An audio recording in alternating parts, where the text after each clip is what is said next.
ഭൂമിയുടെ ഉപരിതലത്തിലൂടെ നിങ്ങൾ പോയിക്കൊള്ളി, ഉപജീവനം തേടി.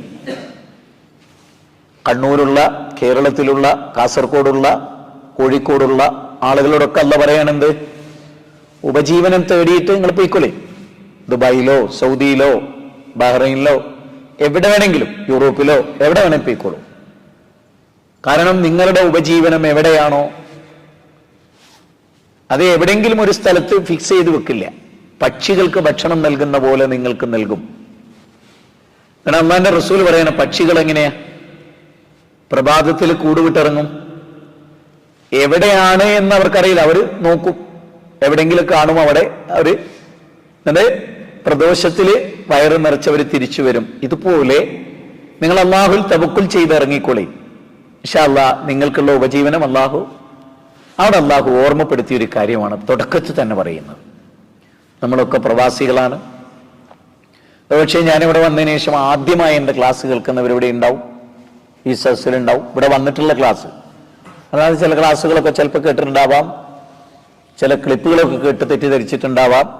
സ്വാഭാവികമാണ്, അതിലൊന്നും തെറ്റൊന്നുമില്ല. പക്ഷേ ഈ ഖുർആനിക വചനം പറയാണ്, വംശൂ ഫീ മനാകിബിഹ വഖുലൂ മിർ റിസ്ഖി വഇലൈഹിൻ നുശൂർ. അതാണ് ആ അടിവരട്ടോളം.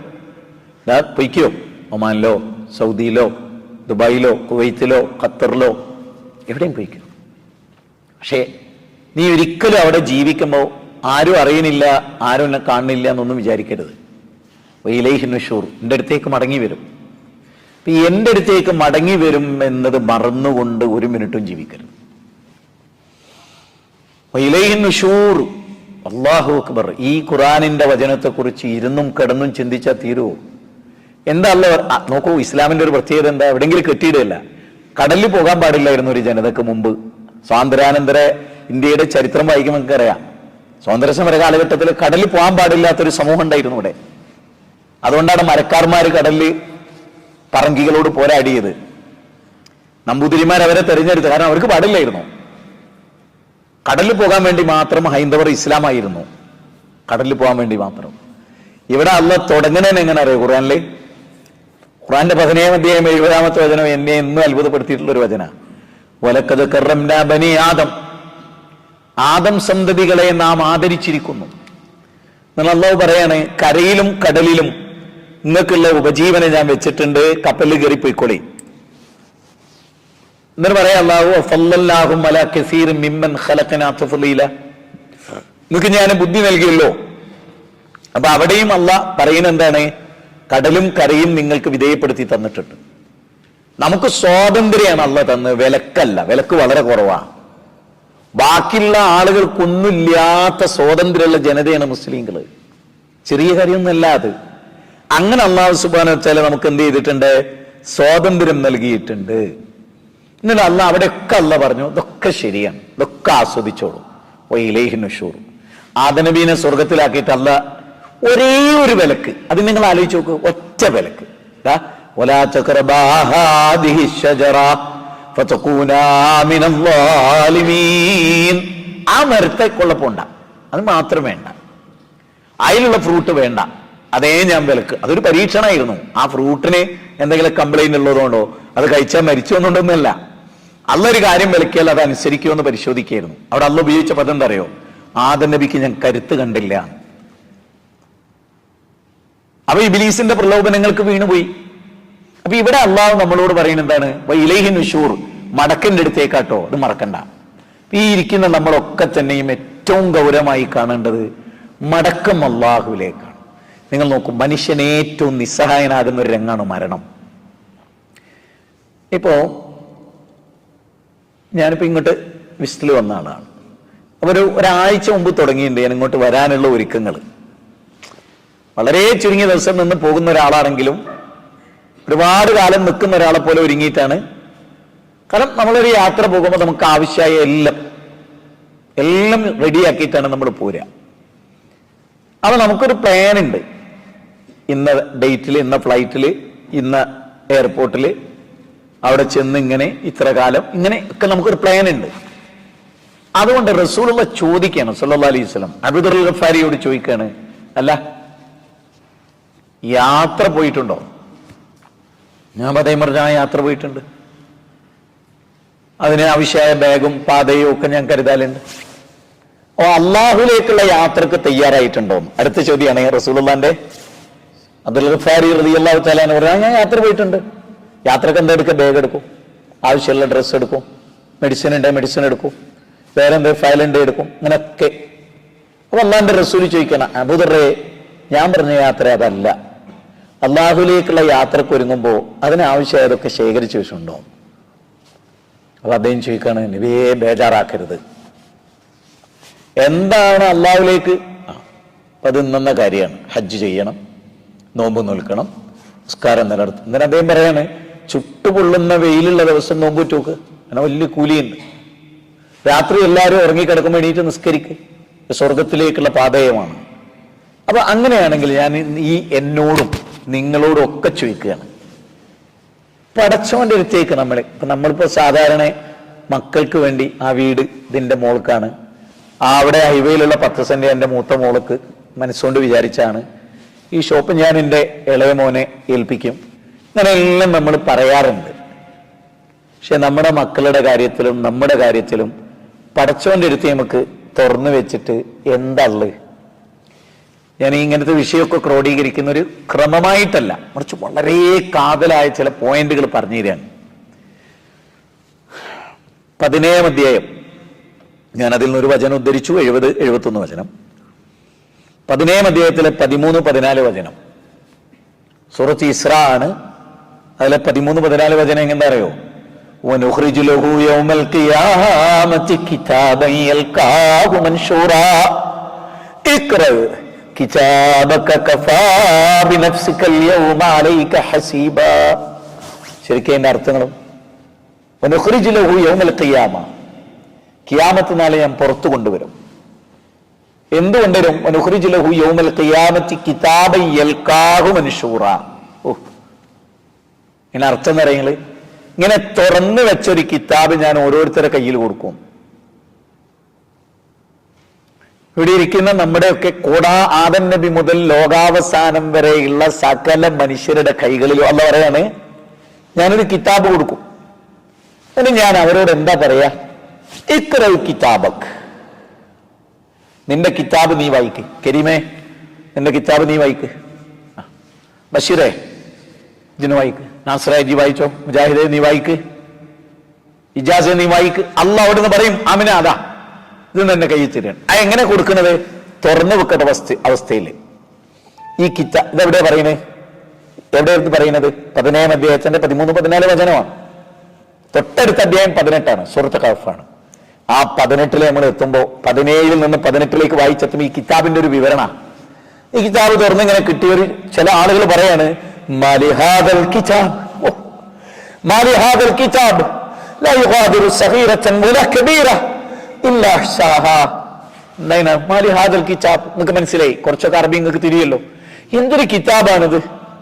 ലാ യുഗാദിറു സഗീറതൻ വലാ കബീറ, ചെറുതും വലുതുമായ മുഴുവൻ കാര്യങ്ങളും.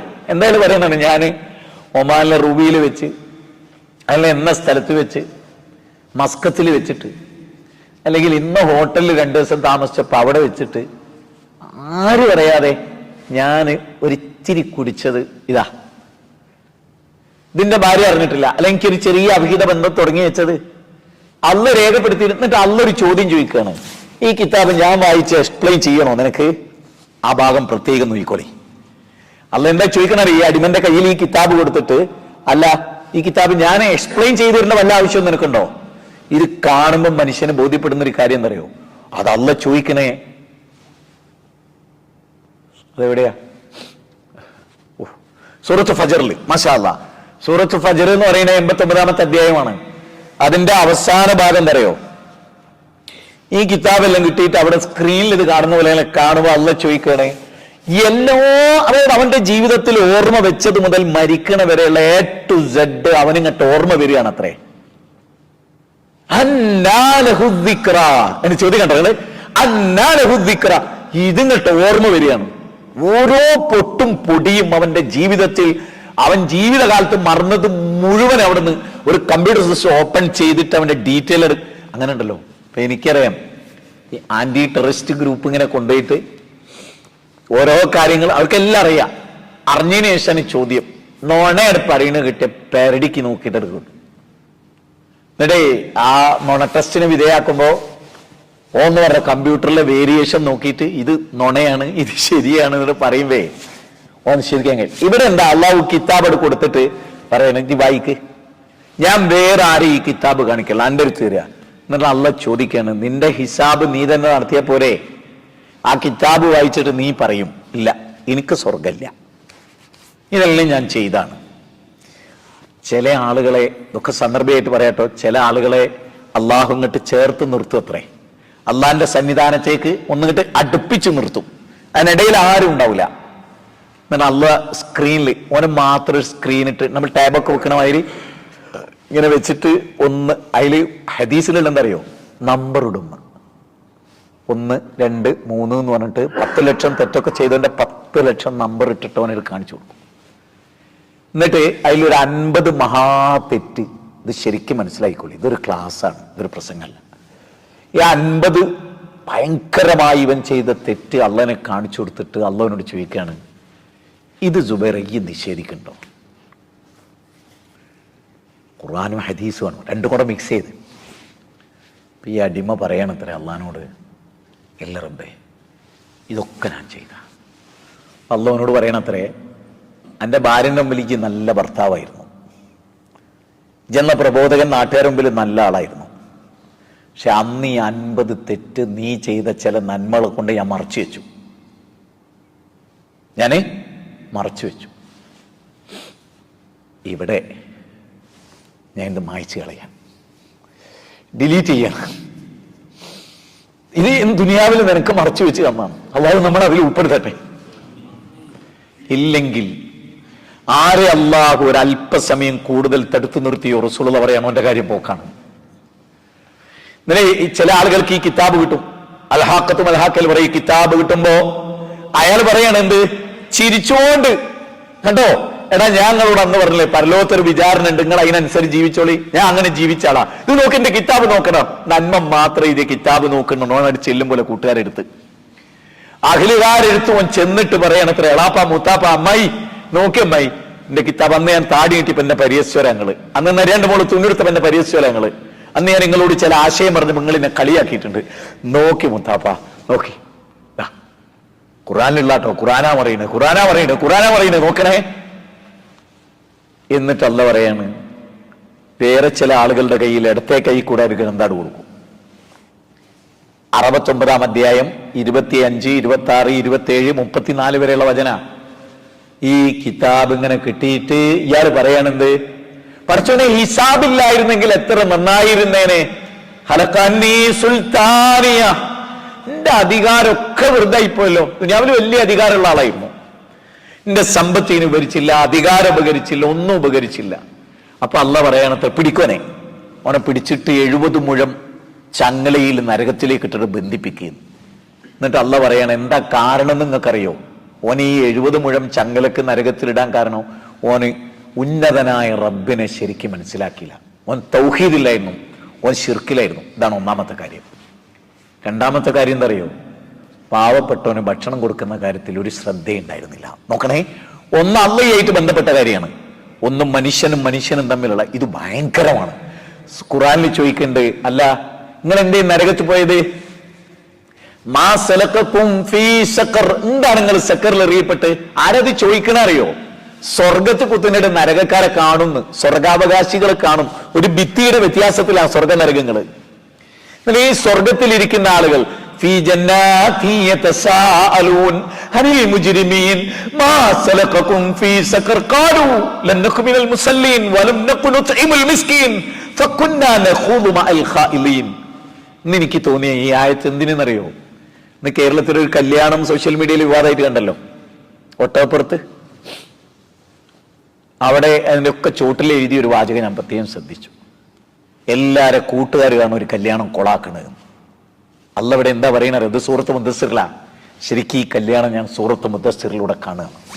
അല്ല പറയാണ്, ഇവിടെ ശരിക്കും ശ്രദ്ധിച്ചോട്ടെ, ഈ കല്യാണം ശരിക്കും ഞാൻ പലപ്പോഴും ഉസ്താദുമാരെ, വലിയ ഉസ്താദുമാരെ കാണുമ്പോൾ, ഉസ്താദെ നമ്മളെ മേലെ അഭിപ്രായ ഭിന്നതയുള്ള ഒരുപാട് കാര്യമുണ്ട്. പക്ഷെ കല്യാണത്തിലെ തോന്നിയാസം പാടില്ല എന്നുള്ളതിൽ നിങ്ങളും ഞാനും ഒരേ അഭിപ്രായക്കാരാണ്.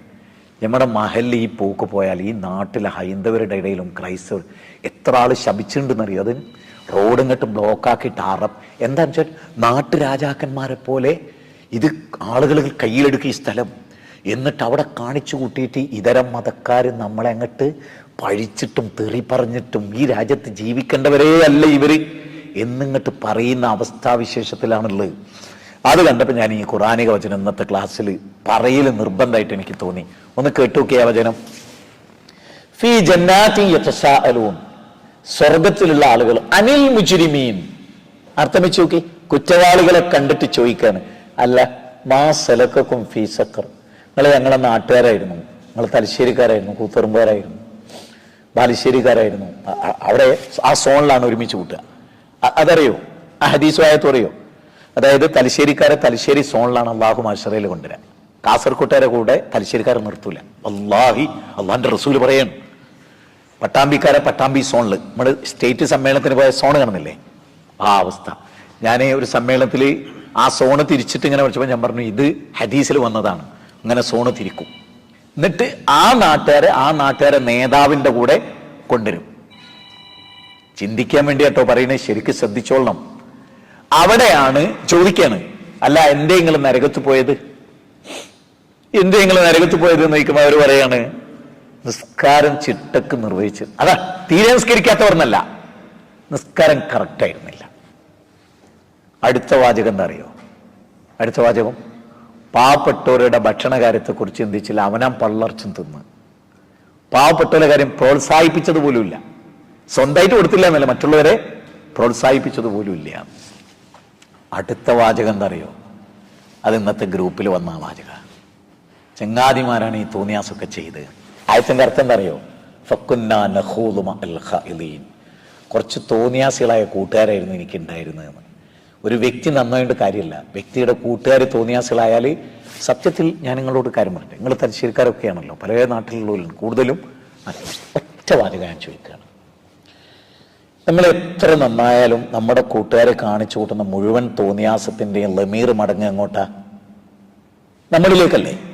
മാത്രമല്ല, നമ്മളെപ്പോലെ ഒരു നല്ല മനുഷ്യൻ ഇങ്ങനത്തെ ചീപ്പ് കൂട്ടുകാരുള്ളതെന്ന് വന്നാൽ അതിന്റെ അർത്ഥം എന്താ? അതൊരു വലിയ പ്രതിസന്ധിയാണ്. മാത്രമല്ല, കല്യാണം ആ വീട്ടുകാരന് പോലും നിയന്ത്രിക്കാൻ പറ്റാത്തതാണെന്ന് നാട്ടുകാരാണ് കൈകാര്യം ചെയ്യുന്നത്. ഇവിടുന്നോ വന്ന തെണ്ടി പിള്ളേര് എന്ന് പറഞ്ഞാലും തെറ്റില്ല. ഇനി അങ്ങോട്ട് എനിക്ക് തോന്നിയൊരു കാര്യം എന്താ അറിയോ? കാസർഗോഡ് ജില്ലയിലൊക്കെ ഒരു കല്യാണം നടക്കണമെങ്കിൽ കേന്ദ്രത്തിൽ നിന്ന് മിലിറ്ററീനെ AK-47 വെച്ച് ഇറക്കിയാലേ ഒരു കല്യാണം നടക്കും. അങ്ങനെ വേറൊരു മേഖലയും ഉണ്ടായിട്ടില്ല എന്ന് ഞാൻ പറയുന്നത്. അതായത് ഒരു കലാപഭൂമിയിൽ പോലും ഇത്ര പട്ടാളം ഇറങ്ങേണ്ടി വരില്ല. ഒരു കല്യാണപ്പുരയിൽ ഒരു മാന്യമായ ഒരു കല്യാണം. നിങ്ങൾക്ക് ചിരി വരുന്നുണ്ടോ? അത്ഭുതമാണ്. നിങ്ങൾക്ക് മേലുടുമ്പിക്കുന്നില്ലേ? നിങ്ങൾ ആലോചിച്ച് നോക്ക്, ഒരു ക്ലോസറ്റ് ഉണ്ടാക്കി വെക്കുക, കേക്ക് ക്ലോസറ്റിന്റെ ആകൃതിയിൽ കേക്ക് ഉണ്ടാക്കുക, എന്നിട്ട് കാഷ്ടത്തിന്റെ ആകൃതിയിൽ കേക്കിന്റെ വേറൊരു പാർട്ട് ഉണ്ടാക്കുക, എന്നിട്ട് കല്യാണം കഴിക്കുന്ന ചെക്കനും അതിൽ നിന്ന് തിന്നുക. ഈ സംഭവം കണ്ട ദിവസം ഞാൻ ആ നാട്ടിൽ പോയി പ്രസംഗിച്ച്, നിങ്ങൾ ജീവിതത്തിലും ക്ലോസറ്റ് നിന്നാ തിന്നല് എന്ന് മനസ്സിലായി. ആ സംസ്കാരം ഇല്ലാത്തൊരുത്തന് ഇത് ചെയ്യാൻ കഴിയുമോ? ഞാൻ പറയുന്നത്, മുസ്ലിം ചെക്കന്മാരെ പോലെ ഇത്ര വൃത്തികെട്ടൊരു സമൂഹം ഹൈന്ദവരിലും ക്രൈസ്തവരിലും ഉണ്ടോ എന്ന് പോലും സംശയിക്കേണ്ട വിധത്തിലാണ് കാര്യങ്ങൾ. മരിക്കുന്നതിന് മുമ്പ് ഈ ഉമ്മത്തിനെ ശരിയാക്കാൻ നമ്മൾ ശ്രമിച്ചിട്ടില്ലെങ്കിൽ എന്തായിരിക്കും അവസ്ഥ? അതുകൊണ്ട് ഇവിടെ നിങ്ങൾ നോക്ക്, ഈ കിതാബ് ഇങ്ങനെ കയ്യിൽ ഇടത് ഭാഗം കിട്ടുമ്പോ എന്താ പറയാനറിയോ? എന്റെ കൂട്ടുകാരൊക്കെ മോശമായിരുന്നു. ഇനി ഈ കാര്യം ഒന്നുകൂടി അരക്കെട്ടുറപ്പിക്കുന്ന ഒരു വചനം കേൾക്കണ്ടേ നിങ്ങൾക്ക്? 25-ാം അധ്യായം സൂറത്ത് ഫുർഖാനിലെ 27, 28, 29, 30. അതിൽ അള്ളാഹ് പറയുന്നതോ, അക്രമികൾ കൈകടിക്കുന്ന ദിവസം. ഹദീസിൽ വന്ന ഇങ്ങനെ കൈകടിക്കുന്നു, വായിലേക്ക് കൈയിട്ട്. അതായത് നമ്മൾ സാധാരണ ആക്കുന്ന ഒരു എന്തെങ്കിലും ഒരു വിഷയം ഉണ്ടാവുമ്പോൾ നമ്മൾ പെട്ടെന്ന് അങ്ങനെ ഒരു കൈകടിക്കും. ഈ കൈകടിച്ചിട്ട് അവൻ പറയുന്ന വാചകം എന്തറിയോ? ആ വാചകം യാ വൈലത്താ ലൈതനീ ലമ്മത്തഖദു ഫുലാനൻ ഖലീലാ, ഞാൻ ഇന്നാലും അവനെ കൂട്ടുകാരനായി പിടിച്ചു, ഓന്റെ നിർദ്ദേശപ്രകാരം പലതും ഞാൻ ചെയ്തു. അതുകൊണ്ട് എന്നിട്ട് അടുത്ത വാചകം ലഖദ് അളല്ലനി, ഇതൊന്നും ശരിയല്ല എന്നൊരു കൂട്ടർ എന്നോട് പറഞ്ഞിരുന്നു. ഓളോട് എനിക്ക് വെറുപ്പായിരുന്നു. ഖുർആനാ പറയണേ. അതായത് എടാ നിന്റെ ആ കൂട്ടുകാരൻ ശരിയല്ല കേട്ടോ, ഓ നിന്റെ ജീവിതത്തെ തകർക്കും, ഇത് ചെയ്യരുത് എന്ന് പറയാൻ ഒരാൾ ചെന്നപ്പോൾ ഓനോടായിരുന്നു എൻ്റെ വെറുപ്പ്. ആരോട്? ഈ നന്മ പറഞ്ഞു കൊടുത്ത ആളോടായിരുന്നു വെറുപ്പ്. അതിനെക്കുറിച്ച് പറയുന്നുണ്ടറിയോ, എനിക്കിതൊക്കെ പറഞ്ഞു തരാൻ ഒരാൾ വന്നിരുന്നു, ഒരു ടീം വന്നിരുന്നു, ഒരു സംഘടന വന്നിരുന്നു, ഞാനതൊന്നും കേട്ടില്ല. അതുകൊണ്ട് പിശാചിനെ വഴിതെറ്റിച്ച് കളഞ്ഞു. പടച്ചോനെ ഇനി ഇവിടുന്ന് ഒരു രക്ഷ. നോക്ക്, ഞാൻ ഇവിടെ ഇരിക്കുന്ന നിങ്ങളെന്നും പലരെയും എനിക്ക് പരിചയമില്ല. ഇവിടെ വന്ന് കണ്ടതിന് ശേഷം എൻ്റെ മനസ്സാകുന്ന ഫയലിൽ നിങ്ങളൊക്കെ ഉണ്ട്. ഇനി ഞാൻ മരിക്കണവരെ നിങ്ങളുടെ ഒരാളുടെ മുഖവും നിങ്ങൾ ഇനി എന്ത് കോലം കെട്ടിയാലും മീശയും താടിയൊക്കെ പഠിച്ച് പിരികടക്കം പഠിച്ചാലും നിന്ന ആളല്ലേ എന്ന് ഞാൻ ചോദിക്കും ഇൻഷാ അല്ലാഹ്. പക്ഷേ ഈ 2-3 ദിവസം കഴിഞ്ഞ ഇവിടുന്ന് പോകുന്നതിൽ എനിക്ക് നല്ല ദുഃഖമുണ്ട്. അള്ളാഹുവാണ്, ഞാൻ മനസ്സ് തട്ടി, എനിക്ക് നല്ല ദുഃഖമുണ്ട്. കുറച്ചു കാലം കൂടുതൽ നിൽക്കണം എന്ന് ആഗ്രഹമുണ്ട്. പക്ഷേ പ്രോഗ്രാമിൻ്റെ ടൈറ്റ് ഷെഡ്യൂൾ, നാട്ടിൽ ഏറ്റ പരിപാടികൾ, നമ്മളെ മാത്രം കണ്ടിട്ട് വലിയ പരിപാടികൾ, പോസ്റ്ററുകൾ ഇട്ട് അതിൽ മാത്രം മീറ്റിംഗ് കൂടി ഒരു മനുഷ്യരോട് വിശ്വാസത്തിൽ വഞ്ചന കാണിക്കരുതോ എന്ന് വിചാരിച്ചിട്ട് പോവുകയാണ് ഞാനിവിടെ വന്നപ്പോൾ ഞാൻ ഒരു കാര്യം പറയാം, മറ്ററബ് നാടുകളിൽ നടക്കുന്ന ദൈവത്തൊന്നും ഇവിടെ നടക്കണില്ല. പക്ഷെ മറ്ററബ് നാടുകളിൽ നടക്കാത്ത വിധം വിജയിക്കാനുള്ള അനന്തമായ സാധ്യതകളുള്ളൊരു നാടാണ്. നമുക്ക് വിജയിപ്പിക്കാൻ കഴിയുന്നില്ല. എന്താണ് പറഞ്ഞത്? എന്താ പറഞ്ഞേ? മറ്റു പല അറബ് രാജ്യങ്ങളിലും ഉള്ള അത്ര ദൈവത്ത് ഇവിടെ ഇല്ല, മലയാളികളുടെ ദൈവത്ത് ഇവിടെ ഇല്ല. പക്ഷെ മറ്റു പല അറബ് രാജ്യത്തും നടക്കാത്ത വിധം നടക്കാനുള്ള സാധ്യതകളെ, റിസോഴ്സുകളെ നിങ്ങൾ ഉപയോഗിക്കുന്നില്ലെന്നത് നിങ്ങൾ വിഷമിപ്പിച്ചാലും ഞാൻ പറയട്ടെ. ഞാൻ ഇന്നൊരു സൂക്കിൽ പോയി, നല്ല ക്ഷീണമായിരുന്നു. പച്ചക്കറി നിങ്ങൾക്കറിയാം, ഫ്രൂട്ടും പച്ചക്കറികളും നമ്മുടെ ആ സൂക്ക് മാറുകയാണ് വേറൊരു സ്ഥലത്തേക്ക്. അപ്പം ഇങ്ങനെ മനസ്സിലായിരുന്നു. എനിക്ക് നല്ല ക്ഷീണമായിരുന്നു. സത്യത്തിൽ എന്തെങ്കിലും ഒരു ഹൈർ ഉണ്ടാവും എന്ന് വിചാരിച്ചിട്ട് ഞാൻ പോയത്. നല്ല ക്ഷീണം തോന്നിയപ്പോൾ അവിടുത്തെ ഒരു പള്ളിയിലെ ഫ്രണ്ടിൽ ഞാൻ കുറച്ചു നേരം വിശ്രമിച്ചു. ഒരാൾ, തലശ്ശേരിയിലെ കൂത്തുപറമ്പിലെ ഒരാൾ എന്നെ കണ്ടു ദൂരേന്ന്. ഒരു സഹീർ എന്ന് കണ്ടെന്നാണ് പേര്. അയാൾ ഓടി വന്നിട്ട്, അയാൾ എന്നെ കണ്ടിട്ട് വന്ന, പക്ഷെ എന്നെ കണ്ടിട്ടല്ലാന്ന് നടിക്കും വേണോ, എന്നാ എന്നെ അയക്ക് നോക്കും വേണോ. അപ്പൊ അങ്ങോട്ട് പോയ ഒരാൾ ബ്രേക്ക് ഇട്ട് ഇപ്പുറത്തേക്ക് നിൽക്കുമ്പോൾ എനിക്ക് മനസ്സിലായി ഇത് ഞാനാണോ എന്ന് ബോധ്യം ഉണ്ടാക്കുകയാണ് അയാളുടെ. അതേപോലെ വരി നിങ്ങളെവിടെ വെച്ച്. അപ്പൊ എന്റെ മനസ്സിലുള്ള എന്താ വെച്ചാൽ ഇപ്പൊ പറയും കൂത്തുപറമ്പിലാണ്, പറഞ്ഞ പോലെ തന്നെ കൂത്തുപറമ്പ്. അപ്പോ അയാളെന്നെ കണ്ട്, അപ്പം ഞാൻ ഇവരെ ഇങ്ങനെ കാത്തുനിന്ന് കുഞ്ഞിൽ ആ പോസ്റ്റർ ഉണ്ടല്ലോ പരിപാടിയുടെ, അതൊക്കെ എടുത്തിട്ട് ഞാൻ പറഞ്ഞു നിങ്ങൾ വരുമോന്ന് ചോദിച്ചു. വരുമോന്നോ, നിങ്ങളുടെ പരിപാടിക്ക് വരുമോന്നോ? ഞാൻ എന്തായാലും ഉണ്ടാവും. അത് കഴിഞ്ഞ് ഞാനിവിടെ പള്ളിയിൽ ഇങ്ങനെ കിടക്കുകയാണ്. ലോക്ക് ചെയ്തിട്ടുണ്ട്, ടോയ്ലറ്റ് അടക്കം ലോക്ക് ചെയ്തിട്ടുണ്ട്. അപ്പോൾ പാസേജിൽ ചരിഞ്ഞിങ്ങനെ കിടക്കുകയാണ്. കിടന്ന് 2 മിനിറ്റ് ആകുമ്പോഴേക്ക് 2 ആൾ വന്ന് കുറച്ച് നേരം ഒരു വർത്താനം പറഞ്ഞ് അടുത്ത 2 ആൾ വന്ന്, ഇങ്ങനെ ഒരു 10-20 പേര് ഞാൻ ആ കിടക്കുന്ന സമയത്ത് ഈ 20 പേരും ആ പരിപാടിക്ക് വരുമെന്ന് സമ്മതിച്ചു. അതിൽ 18 ആള് മുജാഹിദേ അല്ല. ഞാൻ പറയുന്നത് ഒരു ചെറിയ സമയം ആടെ കിടന്നിട്ട് അത് കിടക്കണത്, കിടന്നു കൊടുത്തിട്ടേ ഉള്ളൂ, വേറെ ഒന്നുമില്ല. ഞാൻ പറയുന്നത് നിങ്ങൾ മനസ്സിലാക്കേണ്ടതെന്ന് വെച്ചാൽ, എവിടെയെങ്കിലും ഇറങ്ങി ഒരാളൊന്ന് കൈ കൊടുത്ത് നോക്കി നിങ്ങൾ വെറുതെ. ഇവിടെ സംഭവിക്കുന്ന ഒരു ദുരന്തം ക്ഷമിക്കണേ, ഇവിടെ സാധാരണ സലാം പറയൽ വളരെ കുറവുള്ള നാടാത്. ഇവിടെ അല്ലാത്ത വേറൊരു അറബ് രാജ്യത്ത് കുറെ കാലം നിന്നൂലൊന്ന് കൈബന്ധിച്ചേ. ഇവിടെ പൊതുവെ സലാം പറയാന്നുള്ളത് വളരെ കുറഞ്ഞ നാടായതുകൊണ്ട് നിങ്ങൾ മലയാളികളും അങ്ങനെ ആയിട്ടുണ്ട്. നിങ്ങളിൻ്റെ ഇപ്പൊ ഒരു വിസ ഒക്കെ ആക്കി ദുബായിൽ വരി, സലാം കൊണ്ടൊരു 5 കളിയായിരിക്കും. എത്ര കൂലി കിട്ടും? ഇവിടെ ആ കൂലി വളരെ കുറവാണ്. സുന്നത്തിന്റെ കൂലി വളരെ കുറവാണ് ഇവിടെ. അതുകൊണ്ട് നിങ്ങളെങ്കിലും സൂക്ഷിക്കണം. സാഹബത്ത് ഒരു മരത്തിന്റെ അപ്പുറത്തുനിന്ന് സലാം പറഞ്ഞ് മരത്തിന്റെ അപ്പുറത്തോട് തിരിച്ചു വന്നാൽ സലാം പറയും. നമ്മൾ വീട്ടിൽ നിന്ന് ഇറങ്ങുമ്പോൾ അവര് മുതൽ ഇങ്ങോട്ട് കറിക്കുളിയായിരുന്നു. അപ്പൊ നമ്മൾ ഓരോ കണ്ടിട്ടുണ്ട്. അപ്പൊ ഒരു സലാം പറഞ്ഞു. പിന്നെ ഒരു ഡ്രൈവിംഗ് സീറ്റിൽ ഇരിക്കുമ്പോൾ നമ്മൾ കയറുമ്പോൾ അസ്സലാം വലൈക്കും. നമ്മൾ പറയുന്നത് ഓന്റെ സലാം കൊണ്ട് തോറ്റ്. അങ്ങനെയല്ല, കൂലിയാണ്, ചെറിയ കൂലിയൊന്നുമല്ല. ഞാൻ പറഞ്ഞിടത്തേക്ക് മടങ്ങി പോവാണ്. ഒരുപാട് മനുഷ്യന്മാർക്ക് ദീൻ എന്താണെന്ന് അറിയില്ല. ആ ആളുകളിൽ നിന്ന് വ്യത്യസ്തരായിരിക്കാർ. കുറച്ച് ദീനോട് സ്നേഹമുള്ളതുകൊണ്ടാണ് നിങ്ങൾ ഇവിടെ വന്നത്. പഠിക്കണം, അറിയണം, മനസ്സിലാക്കണം എന്നുള്ള നിൽക്കാണല്ലോ വന്നത്. അതുകൊണ്ട് ഇനി അങ്ങോട്ട് നിങ്ങൾക്ക് ഒരാൾക്ക് ഒരു വെറുതെ, ഞാൻ ഒരു ചരിത്രം പറയാം, നിങ്ങൾക്ക് ഒരു പ്രചോദനമാകാൻ വേണ്ടിയിട്ട് ഒരു ചരിത്രം. കാരണം മരണം എപ്പോഴാണ് നമുക്കറിയാത്തത് കൊണ്ട് തന്നെ പ്രവർത്തനം വേഗാക്കണം. മറ്റന്നാളാവാൻ നാളെ ഒരു അറാബി എന്ന് പറഞ്ഞാല് ഒരു കാട്ടറബി. ഈ കാട്ടറബി ഇങ്ങനെ നിൽക്കുന്ന സമയത്ത് ഒരാൾ വന്നിട്ട് ഇതിന്റെ പിന്നിലൊന്നും ഒരു പടച്ചോല്ല, ചരിത്രമാണ്, ഹദീസാണ്, നിങ്ങൾ ശരിക്കും പഠിച്ചോളി. ഇതിന്റെ പിന്നിൽ ഒരു സൃഷ്ടാവൊന്നും ഇല്ല എന്ന് പറഞ്ഞു. ഒരു അറാബിയാണ്, അയാൾ പഠിച്ച ആളല്ല, പണ്ഡിതനല്ല, വഹിയിറങ്ങിയ ആളല്ല, ഒന്നുമല്ല, ഒരു നാടൻ മനുഷ്യൻ.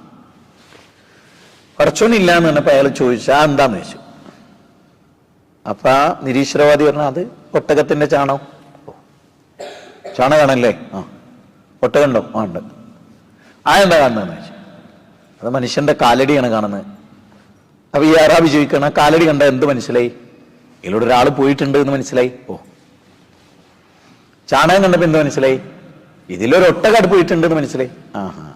ഈ ചാണകം കണ്ടാൽ ഇതിന്റെ പിന്നിൽ ഒരു ഒട്ടകം ഉണ്ടെന്ന് മനസ്സിലായില്ലേ? ചാണകം താനേ ഉണ്ടാവൂല, കാലടിയും താനേ ഉണ്ടാവൂല, ഈ പ്രപഞ്ചോ താനേ ഉണ്ടാവോ?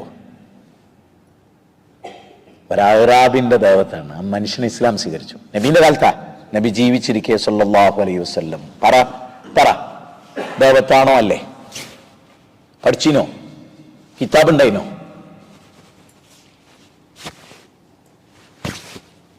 അല്ലേ? ഇത്ര നിസ്സാരമായി ഇമാം അബൂ ഹനീഫത്തുൽ കൂഫിയുടെ ചരിത്രത്തിൽ 2 രൂപത്തിൽ റിപ്പോർട്ട്. അതിലൊന്ന് യുക്തിവാദികളായിട്ട് അതേ ഒരു സംവാദം. അപ്പൊ സംവാദത്തിന് ഡേറ്റും ടൈമും ഒക്കെ ഫിക്സ് ചെയ്ത് കുറച്ച് ലേറ്റ് ആയിട്ടാണ് അദ്ദേഹം എത്തുന്നത്, ഒരു അരമണിക്കൂറോളം ലേറ്റ് ആയിട്ട്. അപ്പം യുക്തിവാദികൾ ഷാർപ്പിന് വന്ന് പുള്ളിനെ എന്താ ലേറ്റ് ആയിട്ട് പേടിച്ചിട്ടല്ലേ എന്ന് ഉള്ള അർത്ഥത്തിൽ ചുരുക്കി പറയാട്ടോ. അപ്പൊ തന്നെ പേടിച്ചിട്ടൊന്നുമല്ല, ഞാൻ ഇങ്ങോട്ട് വരാൻ എനിക്കൊരു പുഴ കടക്കേണ്ടിയിരുന്നു. എനിക്ക് നീന്തറിയില്ല, പാലവും ഇല്ല, ആരും ഇക്കരെ കടത്താനുമില്ല. അപ്പൊ എൻ്റെ തൊട്ടടുത്തൊരു മരം ഉണ്ടായിരുന്നു, അവർ താനേ മുറിഞ്ഞു വീണ്. പിന്നെ എൻ്റെ ശാഖകളൊക്കെ വേർപെട്ട്, പിന്നെ അതിൻ്റെ തടി എന്തായി, ചെറിയ ചെറിയ പലകകളായി രൂപാന്തരപ്പെട്ട് തൊട്ടടുത്ത സമയത്ത് ഒരു തോണിയായി മാറി. എന്നതിലെടുത്തു വെച്ച് ഞാനിത് പോന്ന്. അന്ന് ഈ യുക്തിവാദികളെ ഭ്രാന്തല്ലേ വട്ടല്ലേ എന്ന് ചോദിച്ചു. ബാബുവിന് പറഞ്ഞ് വട്ടിനിക്കാണോ ഒട്ടുങ്ങക്കാണോ എന്ന് 1 മിനിറ്റ് കാത്തിരിക്കുക. വട്ടിനിക്കാണോ ഒട്ടുങ്ങക്കാണോ എന്ന് 1 മിനിറ്റ് കാത്തിരിക്കുക. ഒരു ചെറിയ മരം അത് താനേ മുറിഞ്ഞു വീഴില്ലെന്നും അതിന്റെ ചില്ലകൾ ആരും കട്ട് ചെയ്യാതെ താനേ കട്ടാവില്ലെന്നും അതിന്റെ കാണ്ഡം അത് മരമായി പലകയായി രൂപാന്തരപ്പെടില്ലെന്നും അത് സ്വയം ഒരു തോണിയാകില്ലെന്നും നിങ്ങൾ പറയുന്നു. എങ്കിൽ 13.5 ലക്ഷം ഭൂമി ഒതുക്കി വെക്കാൻ വ്യാപ്തിയുള്ള സൂര്യൻ താനേ ഉണ്ടായി എന്ന് പറയുന്നത് നിങ്ങൾക്കാണോ ഭ്രാന്ത്? ചെറിയൊരു മരം ഇത് സംഭവിക്കില്ല നിങ്ങളെ വാദം. എങ്കിൽ അതിൻ്റെ ഒക്കെ എത്രയോ ഇരട്ടി വലുപ്പമുള്ള സൂര്യനും ചന്ദ്രനും നക്ഷത്രവും താനേ ഉണ്ടായി എന്നാണോ നിങ്ങൾ പറയുന്നത്? അപ്പൊ ഈ യുക്തിവാദി പറഞ്ഞു ആൾ തോറ്റിയാൾ പോവുകയാണ്. എത്ര സമയം എടുത്തിട്ടുണ്ടാവും ആദർശം പറയാൻ? യൂസുഫ് നബി അലൈഹി സ്വലാം ജയിലിലിരിക്കുക. ഇപ്പൊ 2 ആൾ വന്നിട്ട് ഞങ്ങൾ ഇങ്ങനെ ഒരു സ്വപ്നം കണ്ടു പറഞ്ഞു. എന്നെ അത്ഭുതപ്പെടുത്തിയൊരു കാര്യമാണ്. 12-ാം അധ്യായം 38, 39, 40. അപ്പൊ അദ്ദേഹം പറയണ സ്വപ്നമാക്കാനൊക്കെ അടക്കട്ടെ, ഞാൻ പറഞ്ഞുതരാം, ഞാൻ പറഞ്ഞു തരും. എനിക്കതിനുള്ള കഴിവ് അല്ലാഹ് തന്നിട്ടുണ്ടല്ലോ, അതുകൊണ്ടാണല്ലോ ചോദിച്ചത്. ആ കഴിവ് യൂസുഫ് നബിക്ക് കൊടുത്തത് അറിയണമല്ലോ ചോദിക്കുന്നത്. കൊടുത്ത കഴിവെന്നാണല്ലോ ചോദിക്കുന്നത്, കൊടുക്കാത്ത കഴിവല്ലല്ലോ. അവിടെ സ്വപ്ന വ്യാഖ്യാനം വേറുള്ളവർക്ക് കഴിവില്ലാത്തതുകൊണ്ട് ഓലെ അടുത്ത് പോയില്ല. ദീന് പഠിക്കേണ്ടവർക്ക് ഇതിൽ തന്നെ വലിയ പോയിന്റാ. അപ്പൊ യൂസുഫ് നബി പറയാണ്, എനിക്ക് പഠിത്തം നന്ന കഴിവായതുകൊണ്ട് ഞാൻ പ്രകടിപ്പിച്ചില്ല, ഞാൻ കുറ്റക്കാരനാവും. ഞാനത് പറഞ്ഞു തരും. പക്ഷെ എനിക്ക് അതിൻ്റെ അടുത്ത് നിങ്ങളോടൊരു കാര്യം പറയാനുണ്ട്. അർബാബും മുതഫർരിഖൂൻ ഖൈറുൻ അമില്ലാഹി വാഹിദുൽ ഖഹാർ. അതൊരു ചോദ്യം ചോദിക്കല്ല, വ്യത്യസ്ത ഇലാഹുകളാണോ ഏകനായ പടച്ചോനാണോ സ്വച്ഛാധിപതിയായ രാജാതിരാജനായ പടച്ചോനാണോ ആരാധനക്കർഹൻ? ഒന്ന് കേട്ടു. അർബാബും മുതഫർരിഖൂൻ എത്ര സെക്കൻഡ് എടുക്കുന്നുണ്ടെന്ന് ഒന്ന് നോക്ക്. മൊബൈൽ നോക്ക്, എത്ര സെക്കൻഡ് എടുക്കും? അത്ര സെക്കൻഡ് കൊണ്ടാണ് 2 ആളെ തൗഹീദ് പഠിപ്പിക്കുന്നത്. ശരി, അത്രയും സെക്കൻഡെങ്കിലും ഒരു നന്മ പഠിപ്പിക്കാൻ നമ്മൾ എടുക്കണ്ടോ? മനസ്സ് കിട്ടുന്നുണ്ടോ നിങ്ങൾക്ക്? ഞാൻ ഈ പറയുന്നത് ശരിക്കും മനസ്സിലാവുണ്ടോ? കുട്ടിക്ക് പഠിപ്പിച്ചു തരുന്ന പോലെ പഠിപ്പിച്ചു തരികയാണ്. ഞങ്ങൾ വലിയ മുതിർന്നവരെ കുറച്ച് പറഞ്ഞാൽ അപ്പോഴേക്കും അങ്ങനല്ല. കാരണം നബി സല്ലല്ലാഹു അലൈഹി വസല്ലമക്ക് എന്നെ ഖുർആൻ കിട്ടുന്നത് 40-ാമത്തെ വയസ്സിലാണ്. ഖദീജ ബീവിക്ക് അന്ന് 55 വയസ്സാണ്. നബീന്റെ ജീവിതത്തിലേക്ക് സൗദാ ബീവി വരുമ്പോൾ 66 വയസ്സാണ്. അപ്പൊ ആ ഖുർആൻ കേട്ടത് തന്നെ 66-ാമത്തെ വയസ്സിൽ. ഇവിടെ പ്രായ വ്യത്യാസമൊന്നും ഇതിലില്ല. കുട്ടികളെ പഠിപ്പിക്കുന്ന പോലെ പഠിപ്പിക്കുന്നത് എന്തിനാണെയോ? ഉറപ്പുള്ളതുകൊണ്ടാണത്. അത്രയും ക്ലാരിറ്റി വരുത്താൻ പറ്റുന്ന ഒരു മതത്തിലാണ് നമ്മളുള്ളത്. ഇനി ഞാൻ പറയുന്നത് കുറച്ച് കാര്യമാണ്. ഇൻഷാ അല്ലാഹ് നമ്മളിപ്പോ 8:30-ക്ക് ശേഷമാണ് നമ്മൾ തുടങ്ങിയത്. 8:40 നമ്മൾ സംസാരിച്ചു തുടങ്ങുമ്പോൾ ഇൻഷാ അല്ലാഹ് 9:30-ന്റെ മുമ്പിൽ ഞാൻ മൈൻഡപ്പ് ചെയ്യും. നിങ്ങളോട് ആത്മാർത്ഥമായിട്ട് സ്വന്തം ജീവിതത്തെ ഉമർ ഇബ്നുൽ ഖത്താബ് റളിയല്ലാഹു അൻഹു പറയുന്ന ഒരു വാചകം പറഞ്ഞുതരാം. ഹാസിബു ഖബല അൻ തുഹാസബു. നിങ്ങൾ വിചാരണ ചെയ്യപ്പെടുന്നതിന് മുമ്പ്, അള്ളാഹിന്റെ മുമ്പിൽ വിചാരണ ചെയ്യപ്പെടുന്നതിന് മുമ്പ് സ്വയം നിങ്ങളൊരു വിചാരണക്കൂട്ടിൽ കയറി നിങ്ങൾ നിങ്ങളെ വിചാരണ ചെയ്യണം. എന്താണ് അതിന്റെ അർത്ഥം? വലിയ വിചാരണ വരാൻ പോണ്. അതിന്റെ നിങ്ങൾ, അതായത് ഇതിന്റെ ഒരു പ്രശ്നം എന്താ പറയുക, ഇതിന്റെ ഒരു പ്രശ്നമുണ്ട്.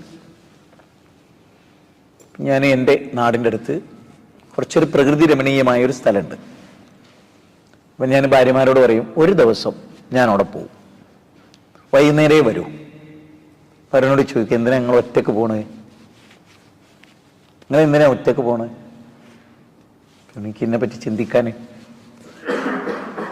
പടച്ചവനോട് കാര്യങ്ങൾ പറയാന്. എല്ലാവരും ഉണ്ടാകുമ്പോൾ ശ്രദ്ധ അങ്ങോട്ടും ഇങ്ങോട്ട് തെറ്റില്ലേ? അങ്ങനെ ഞാൻ ആഴ്ചയിൽ ഒരു ദിവസം പോവും. എന്തിനെന്നറിയോ? സ്വന്തം ജീവിതത്തിലേക്ക് ടോർച്ചടിക്കാൻ. സ്വന്തം ജീവിതത്തെ വിലയിരുത്താത്തവർക്ക് രക്ഷയില്ല.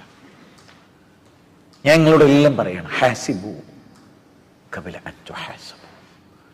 ഒരു വലിയ വിചാരണ വരുന്നതിന് മുമ്പ് സ്വന്തം കൂട്ടുകയറ്റിയിട്ട് അവിടെ എന്താവും എൻ്റെ അവസ്ഥ. ഏതുപോലെയെന്നറിയോ?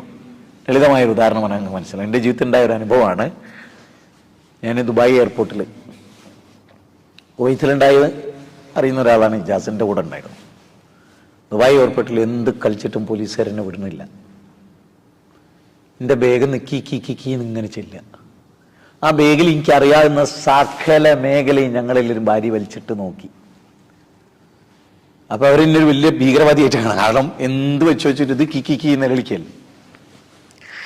ഞാൻ റബ്ബിനോട് റബ്ബേ, അറിഞ്ഞുകൊണ്ട് ജീവിതത്തിൽ ഒരു നിയമവും ലംഘിക്കാൻ ശ്രമിച്ചിട്ടില്ല. അറിഞ്ഞുകൊണ്ട്. പടച്ചോനെ, ഇതെന്തൊരു പരീക്ഷണാണ്. 10 റൗണ്ടാണ്. അവസാനം ഈ ബാഗിന്റെ അടിഭാഗത്ത് ചെറിയൊരു സിബില് ഒരു കത്രിക മീശട്ടാൻ വേണ്ടി എടുക്കണാണ്. ഏറ്റവും ഒടുവില് അന്ന് ഞാൻ വിചാരിച്ചത് എന്താ അറിയോ? സെക്യൂരിറ്റി, ഒരു രാജ്യത്തിന്റെ സുരക്ഷിതത്വം വിലയിരുത്താൻ വേണ്ടി കാണിക്കുന്ന ഈ എഫേർട്ടില്ലേ, ആ വിചാരണക്ക് നമ്മൾ എടുക്കുന്ന ഒരു ടെൻഷനും. സുബ്ഹാനല്ലാഹ്, ഒരിക്കലും ഞങ്ങൾ കുവൈത്ത് പോകുമ്പോൾ ഹാരിസ് ഇബ്നു സലീമിനെ ഇതുപോലെ ബാഗിൽ പിടിച്ചു വെച്ച്. ഹാരിസ് ഇബ്നു സലീം എന്ന് പറഞ്ഞാൽ ഇങ്ങനത്തെ കാര്യമൊക്കെ എന്തുണ്ട് എന്ന് കേൾക്കുമ്പോഴേക്ക് പാതി ജീവൻ തന്നെ പോയി പോകും. അങ്ങനത്തെ ഒരു മനുഷ്യനാണ്. ഞാൻ പറഞ്ഞു, നിങ്ങളല്ലേ, എനിക്കൊരു പേടിയില്ലായിരുന്നു. എന്നോട് ചാന്തം ചെയ്ത്, നിങ്ങൾ ഈ അക്രമൊന്നും ചെയ്യില്ല, എനിക്കറിയാം. നിങ്ങൾ ചെയ്തെങ്കിൽ ചെയ്യാനും കഴിയില്ല. പരിശോധിച്ച് നോക്കുമ്പോൾ ഇതുപോലൊരു കത്രിക. ഞാൻ പറയുന്നത് അവിടെ നിന്നുകൊണ്ട് ഞാൻ ചിന്തിക്കണം. പടച്ചോൻ, റസൂൽ പറയാണ്, പടച്ചോൻ എങ്ങാനും ഇങ്ങനെ തലമാരിയ കീറി നിങ്ങളെ വിചാരണ ചെയ്യാൻ ശ്രമിച്ചാൽ പിന്നെ നിങ്ങളെ കാര്യം പോക്കാം. അപ്പൊ ഇനി നമ്മൾ ചിന്തിക്കുക, ഒരു എയർപോർട്ട് പോലും ആ രാജ്യത്തിന്റെ അമ്നുദ്ദൗലയുമായി ബന്ധപ്പെട്ട കാര്യത്തിൽ ഇതാണെങ്കിൽ, റഹ്മാനായ റബ്ബ് നമ്മളെ വിചാരണ ചെയ്യുന്ന ദിവസത്തിന് മുമ്പേ നമ്മളൊന്ന് ക്ലിയർ ചെയ്യണ്ടേ? ഇന്നത്തെ ക്ലാസ്സിൽ നിങ്ങൾ കൂടുതലൊന്നും പഠിച്ചില്ല എന്ന് വിചാരിക്കും. എനിക്കൊരു കുറ്റബോധമില്ല. ഈ പോയിന്റ് മാത്രം. ഏത് പോയിന്റ്? സ്വന്തം നഫ്സിനെ ഓരോ രാത്രിയിലും ഒറ്റക്ക്, നിങ്ങൾ എത്ര ഭാര്യ കുട്ടികളൊക്കെ നിങ്ങളെ കൂടെ ഉണ്ടെങ്കിലും ഒറ്റക്ക് നിങ്ങൾ എവിടെയെങ്കിലും ഡെയിലി ഇരിക്കണം. കുറച്ച് സമയം. ആ ഒരൊറ്റ ദിവസം. അപ്പൊ ഇന്ന് തിങ്കളാഴ്ച അല്ലേ? ഈ തിങ്കളാഴ്ച സുബൈ, അത് ഒന്നാമത് ഓർക്കേണ്ട കാര്യം എന്താ പറയുക? ഇന്ന് സുബൈ ഞാൻ അള്ളാഹുവിന്റെ ദിമ്മത്തിലാണോ? അള്ളാഹുവിന്റെ ദിമ്മത്തിലാണ്. സുബൈ ജമായത്ത് പങ്കെടുത്തോല് അന്ന് സ്പെഷ്യൽ അള്ളാഹുവിന്റെ പ്രൊട്ടക്ഷനിലാണ്. സുബൈ ജമായത്ത് ഇല്ലെങ്കിലോ ആ പ്രൊട്ടക്ഷൻ വിട്ടു. ഔദു ബി കലിമാത്തില്ലാഹി ചെല്ല പ്രൊട്ടക്ഷനിലേക്ക് വീണ്ടും വന്നു. പക്ഷേ സുബൈ ജമായത്തില്ലാത്തതിന്റെ ചെറിയൊരു പ്രശ്നം അവിടെ ഉണ്ട്. സുബൈ ജമായത്ത് കിട്ടിയ ആളുകളാണ് ഈ ഇരിക്കുന്നെങ്കിൽ നമ്മളിന്ന് ഭാഗ്യവാന്മാരാണ്. 5 നേരം നിസ്കരിച്ചു, കൃത്യത വരുത്തി, നന്നായി ഒളു ചെയ്തു. മാഷാ അല്ലാഹ്, വലിയ കൂലിയില്ലേ. ഇപ്പൊ ഒളുവിന് ശേഷം എടുത്ത ദുആ ഉണ്ടല്ലോ, ഒളുവിന് ശേഷമുള്ള ദുആ, അത് കൽബറിഞ്ഞ് ചെല്ലിയ സ്വർഗല്ലാതെ പകരല്ല എന്നാ. പലപ്പോഴും നിങ്ങൾ ചിന്തിച്ചു, ഒളു എടുത്ത് വർത്താനം പറഞ്ഞിട്ട് പോരും, ഈ ദുആ അങ്ങ് മറന്നു. പിന്നെ എല്ലാം എന്താണെന്ന് വെച്ചാൽ ദുആന്റെ തുടക്കം ഉണ്ടാവും, ഒടുക്കം ഉണ്ടാവും, അതിന്റെ ഉള്ളിലുള്ളതൊക്കെ കഴിഞ്ഞ് ഓർക്കൂല. ഈ പറയുന്നത് എന്താന്ന് ഷാർപ്പ് ഓർത്ത് ഈ ദുആ ചെയ്യുന്നവന് സ്വർഗം പകരണ്ട് എന്നാ. അപ്പൊ ഞാൻ പറയുന്നത്, നമ്മുടെ ഇബാദത്ത് എന്താണ് നമ്മൾ നോക്കണ്ടേ? നമ്മളൊരു ഇടപാട് വരച്ച്, ഇടപാട് നമുക്കറിയുന്നത് അത്ര ശരിയല്ല, ഇടപാടൊന്നും അല്ല എന്ന്. അങ്ങനെ ഒരു കുറ്റബോധം നമുക്കുണ്ട്. നാളെ നമുക്ക് എന്താ ചെയ്യാനുള്ളത്? ആ മനസാക്ഷി കുത്തി ഇന്ന് അനുഭവിച്ചത് നാളെ ഉണ്ടാകരുത്. അപ്പൊ എന്ത് വേണോ? ഈ ചിന്മ ഡിലീറ്റ് ചെയ്യണം. ഇനി ഇതിൽ പറയുന്ന ഡിലീറ്റ് ചെയ്യണമെന്ന് പറയാനുള്ള ഒരു കാരണം എന്താണെന്നറിയോ? മസ്ജിദ് നബവിയിൽ ഒരു മയ്യത്ത് കൊണ്ടുവരാൻ. ഓരോ പോയിന്റ് ആട്ടോ പറയുന്നത്. ഇതൊക്കെ നിങ്ങൾ കണക്ട് ചെയ്തോളണം. മയ്യത്ത് കൊണ്ടുപോയി വെച്ചു. അങ്ങനെ നബി സല്ലല്ലാഹു അലൈഹി വസല്ലം ചോദിച്ചു, ഇയാൾക്ക് കടമുണ്ടോന്ന്? കടമുണ്ടോന്ന്? ലക്ഷക്കണക്കിന് റുപ്യ കടമുള്ള ഞങ്ങളും ഞാനും. എനിക്കൊക്കെ ലക്ഷക്കണക്കിന് റുപ്യ കടമുണ്ട്. അപ്പോ ഈ മയ്യത്ത് ഇങ്ങനെ വെച്ചു. ഒരാൾ പറഞ്ഞു 2 ദീനാറ്. എത്രയുള്ളത്? 2 ദീനാറ്. മയ്യത്ത് നിസ്കരിക്കാൻ നിന്ന് നബി അവിടെ നിന്നാണ് മാറി. ഞാൻ നിസ്കരിക്കൂല പറഞ്ഞാൽ. എന്ത്? 2 ദീനാറ് കടബാധ്യത ഉള്ള ഒരു മനുഷ്യന്റെ മയ്യത്ത് നിസ്കരിക്കാൻ ലോകഗുരു, കാരുണ്യത്തിന്റെ തിരുദൂതർ അവിടെ മാറി. എന്താ കാരണം എന്നറിയോ? നബി പറഞ്ഞ കാരണം അറിയോ? ആ മയ്യത്തിന്റെ ചൂട് കാണൂല. ഹക്ക് വീട്ടാതെ ഒരുത്തന്റെ 1 ദീനാർ, 1 അറാക്കിന്റെ കൊള്ളിയാണ് അന്യന്റെ അടുത്തെങ്കിൽ വരുടോ ഒരു വലിയ ഭൂമിയും ചുമന്ന് അള്ളാന്റെ മുമ്പിൽ. അപ്പോ സഅദ് അബീ വഖാസ് എങ്ങാണ്ടാണ് അദ്ദേഹത്തിന്റെ കടം. പിന്നെ അബ്ദുല്ലാഹി മസൂദാണല്ലോ, അദ്ദേഹത്തിന്റെ കടം ഞാൻ ഏറ്റെടുത്തു. 2 ദീനാർ ഞാൻ വീട്ടും. ഞാൻ പ്രശ്നം തീർന്നല്ലോ. ഓ നബീറിനെ ആയിക്കോട്ടെ, നിസ്കരിച്ചോളിയാണ്. പിറ്റേന്ന് ഈ ഏറ്റെടുത്ത സ്വഹാബിയെ അള്ളാഹുവിന്റെ റസൂല് കണ്ടിട്ട് ഒറ്റ ചോദ്യ. കാരണം അവരുടെ ഒരു ജാഗ്രത നോക്കണേ. ഇന്നലെ കഴിഞ്ഞാൽ എന്ന് ഓർക്കാത്ത ഒരാളല്ല അള്ളാഹിന്റെ റസൂൽ. റസൂൽ സല്ലല്ലാഹു അലൈഹി വസല്ലം ചോദിക്കാണ്, ആ കടം തീർത്തോന്ന്. അപ്പൊ അയാൾ പറയാണ്, നബിയെ ഞാൻ ഏറ്റെടുത്തപ്പോഴുള്ള ശൗര്യം എനിക്ക് നഷ്ടപ്പെട്ടു, മറന്നുപോയി. അപ്പൊ അള്ളാഹുവിന്റെ റസൂൽ എന്താ പറഞ്ഞറിയോ? ആ മനുഷ്യനോട് ചെയ്ത ഏറ്റവും വലിയ ക്രൂരത, ആ മയ്യത്തിൽ വിചാരണ നടക്കണില്ല, എൻ്റെ ചൂട് അറിയിട്ടില്ല. 2 ദിർഹം. ഞാനിവിടെ ആരെയും പേടിപ്പിക്കാനല്ല, ഉള്ളത് വിറ്റിട്ട്. ഞാൻ ഈ കാര്യം കുറച്ച് ഗൗരവമായിട്ട് പഠിച്ചപ്പോൾ ഞാൻ പുത്തനത്താനെയായിരുന്നു, നല്ലൊരു വീടുണ്ടായിരുന്നു എനിക്ക്. നിങ്ങളോട് പറയുന്നത് എന്തിനാന്ന് വെച്ചാൽ, ഞാൻ ആ വീടത് വിറ്റു. കടബാധ്യത ഉണ്ടായിരുന്നു, പേടിച്ചിട്ട് വീടത് വിറ്റിട്ട്. എന്നോട് ഭാര്യയും മക്കളും ചോദിച്ചു, നമ്മളങ്ങോട്ട് പോകും? അള്ളാഹിനെ സൂക്ഷിച്ച് അല്ലൊരു വഴി ഉണ്ടായി തരും, ബേജാറാണ്ട. കംപ്ലീറ്റ് കടമൊക്കെ അടുത്ത് തീർന്നു. നല്ല വീടായിരുന്നു, വലിയ വിവാദമായ വീടായിരുന്നു. ആ വീടാട് വിറ്റിട്ട് ഒന്നും ആലോചിക്കാതെ കംപ്ലീറ്റ് കടം തീർത്ത് ബാക്കിയുള്ള പൈസ കൊണ്ട് വീടിന്റെ മുറ്റത്തൊരു പള്ളി ഉണ്ടാക്കി. ഞാൻ നിങ്ങളോടൊക്കെ പറയണമെന്നറിയോ, ഒരുപാട് കടബാധ്യത ഗൾഫിലെ ജീവിതത്തിന്റെ ഒരു പ്രശ്നം എന്താ പറയുക? എന്നുള്ള കടം നാട്ടിൽ പോകുമ്പോൾ കുറച്ച് ആളുകൾ റിയാലൊക്കെ വാങ്ങിയിട്ടായിരിക്കും കുട്ടിക്ക് പർച്ചേസിങ് പറഞ്ഞ് അങ്ങനെ പോവുക. ചില കാര്യങ്ങളൊക്കെ നാട്ടിൽ ചെയ്യാനുണ്ടാവും, അതൊക്കെ ചെയ്തു കൊടുത്ത് വരുമ്പോ അങ്ങോട്ട് ചെല്ലുമെന്ന് വെച്ചാൽ എന്തൊക്കെയുള്ള ആളായിട്ടാണ് നമ്മളെ മക്കളടക്കം കരുതുക, മാതാപിതാക്കളും ബാക്കിയുള്ളവരൊക്കെ കരുതുക നല്ല കോളാവന്റെ അടുത്ത് നിന്നാണ്. ഇത് ഇവിടുന്ന് വാങ്ങിയിട്ട് തരാണ്. ഞാൻ എന്താ വിചാരിക്കുന്ന, നാട്ടിൽ ഇവിടെ വന്നാൽ വീട്ടാണ്. ഇത് വീട്ടിൽ തീരുമ്പോഴേക്ക് പിന്നെ ഒരു നാട്ടിൽ പോണോ? അപ്പോഴതുപോലെ വാങ്ങി. മരിക്കണവരെ തീരൂല. ദയവ് ചെയ്ത് നിങ്ങൾ ആദ്യം പറഞ്ഞു കൊടുക്കണം. പറ്റെങ്കിൽ കുടുംബത്തിനെ കൊണ്ടുവന്ന് കാണിക്കുക ഇവിടെ എന്താ ചെയ്യുന്നത്. അറബിന്റെ കക്കൂസ കഴിക്കുന്നെങ്കിൽ ഭാര്യനോട് കാണിച്ചു കൊടുത്ത് എന്റെ പണി ഇതാണ്, ഇത് മനസ്സിലാക്കിക്കോ. എൻ്റെ ജ്യേഷ്ഠനുണ്ട് എനിക്ക്. എൻ്റെ ജ്യേഷ്ഠൻ ഭയങ്കര കരച്ചിൽ. കുറേ വർഷങ്ങൾക്ക് മുമ്പാണ് എനിക്ക് ഫോൺ ചെയ്തിട്ട് എൻ്റെ കാക്ക കരയാണ്. ഞാൻ ചോദിച്ചു, കാക്ക എന്തിനാ കരയണ്? ഉപ്പാനെ കണ്ടിട്ട് കരയാണ്. ഞാൻ ചോദിച്ചു, ഉപ്പാനെ കണ്ടിട്ട് എന്തിനാ കരയണ്? ഉപ്പ എടുക്കണ ജോലി കണ്ടിട്ട് കരയാണ്. എന്താ വെച്ചാൽ രാത്രി 11 മണിക്ക് 2 ആളും കിടന്ന്, ബാപ്പയും മോനും കിടന്നിട്ട് 12 മണിയാവുമ്പോൾ ബാപ്പാനെ കാണാനില്ല. രാത്രി 12 മണിക്ക് ബാപ്പാനെ കാണാനില്ല. അവിടെ എല്ലാ ഭാഗവും കിടക്കുന്ന റൂമും പരിസരവും ടോയ്ലറ്റും ഒക്കെ പരിശോധിച്ച് കിടന്നു. പിന്നെ റോട്ടിലേക്ക് ഇറങ്ങിയിട്ട് നോക്കുമ്പോൾ കുനിഞ്ഞു കുത്തിരിഞ്ഞിട്ട് അറബികളെ കാറ് കഴുകുന്നു. 10 റിയാൽ കിട്ടും ഒരു കാറിന്. ഒരു 10-20 കാർ എടുക്കും രാത്രി. ഇത് കണ്ടിട്ട് കാക്കാക്ക് സഹിച്ചില്ല. എങ്ങനെയാണ് എൻ്റെ അപ്പ എന്നെ പോറ്റണതെന്ന് ഇന്നും കാക്ക അത് പറയുമ്പോഴേ കരയും. പക്ഷേ കാക്കക്ക് ഒരു കാര്യം ബോധ്യപ്പെട്ടു, ഇതാണ് എൻ്റെ അപ്പ, എൻ്റെ അപ്പാനെ ഇനി ബുദ്ധിമുട്ടിക്കരുത്. നിങ്ങൾക്കൊക്കെ സംഭവിക്കുന്നല്ലോ, ഗൾഫിന്റെ പത്രാസ് കാണിക്കും ജീവിതത്തിൽ. ഞമ്മക്കറിയാം നമ്മൾ ആരാന്ന്. നരക 2 ദിർഹമിനാണ്. ഭാര്യയൊക്കെ അത് ബാധകല്ല, ഓക്കത് ഇങ്ങനെ പറഞ്ഞാൽ മതി, അങ്ങനെയാണോ ഇങ്ങനെയാണോ എന്ന് സൂക്ഷിക്കാം. എൻ്റെ ഫാമിലി കോൺഫറൻസിൽ കോഴിക്കോട് ജില്ലയുടെ പ്രസംഗത്തിൽ എത്രയോ വൈറലായി. 2-3 ലക്ഷം ആളാണ് ആ ക്ലിപ്പ് മാത്രം കേട്ട്. ഭാര്യമാരെ നിങ്ങൾ ഭർത്താക്കന്മാരെ നരകത്തിൽ എത്തിക്കാറുണ്ടോ? ആ അന്യം ചെയ്യുന്നത് കണ്ടിട്ട് ഭർത്താവിനെ കുരുക്കുത്തുക. ഇതുപോലൊക്കെ നിങ്ങൾ 10 കൊല്ലം പോയിട്ട് അയാൾ 2 കൊല്ലമായിട്ടേ പോയിട്ടുള്ളൂ. അയാൾ അറബിനെ എത്തിക്കാനേ ചേർത്തിട്ട് അതൊക്കെ ചെയ്ത്. അല്ലാണ്ട് 25 കൊല്ലം കൊണ്ട് നേടേണ്ട ഒരുത്തൻ 2.5 മാസം കൊണ്ട് നേടി എന്ന് പറഞ്ഞാൽ അത് ഹലാലല്ല എന്ന് ചിന്തിക്കാൻ തലച്ചോറിലേക്ക് മനസ്സിലാവില്ലേ? അതുകൊണ്ട് പടച്ചോൻ ഓർത്തിട്ട് എൻ്റെ ഉത്തരവാദിത്തം ഞാൻ പറയുന്നത്, നിങ്ങളോട് എനിക്ക് സ്നേഹം കൊണ്ടാണ് പറയുന്നത്, ഒരിക്കലും ഇത്തരത്തിലുള്ള ചൊറയെന്ന് രക്ഷപ്പെട്ടു. അതെന്തുകൊണ്ടാണെന്നറിയോ? അതാണ് ഇനി നമ്മളെ വിഷയത്തിന്റെ മർമ്മം. ഒമ്പേരക്ക് അവസാനിക്കും.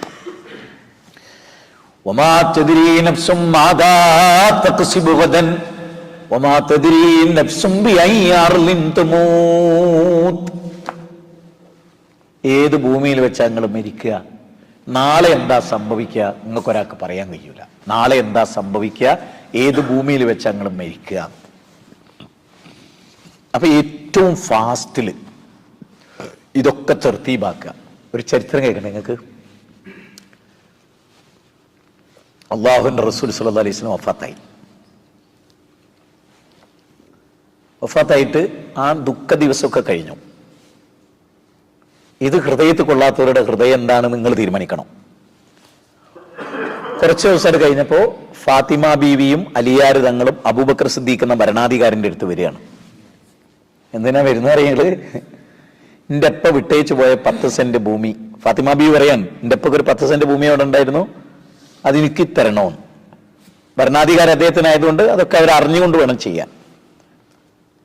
ഇപ്പൊ വിട്ടേച്ചു പോയ 10 സെന്റിനെ കുറിച്ചാണ് പറയുന്നത്.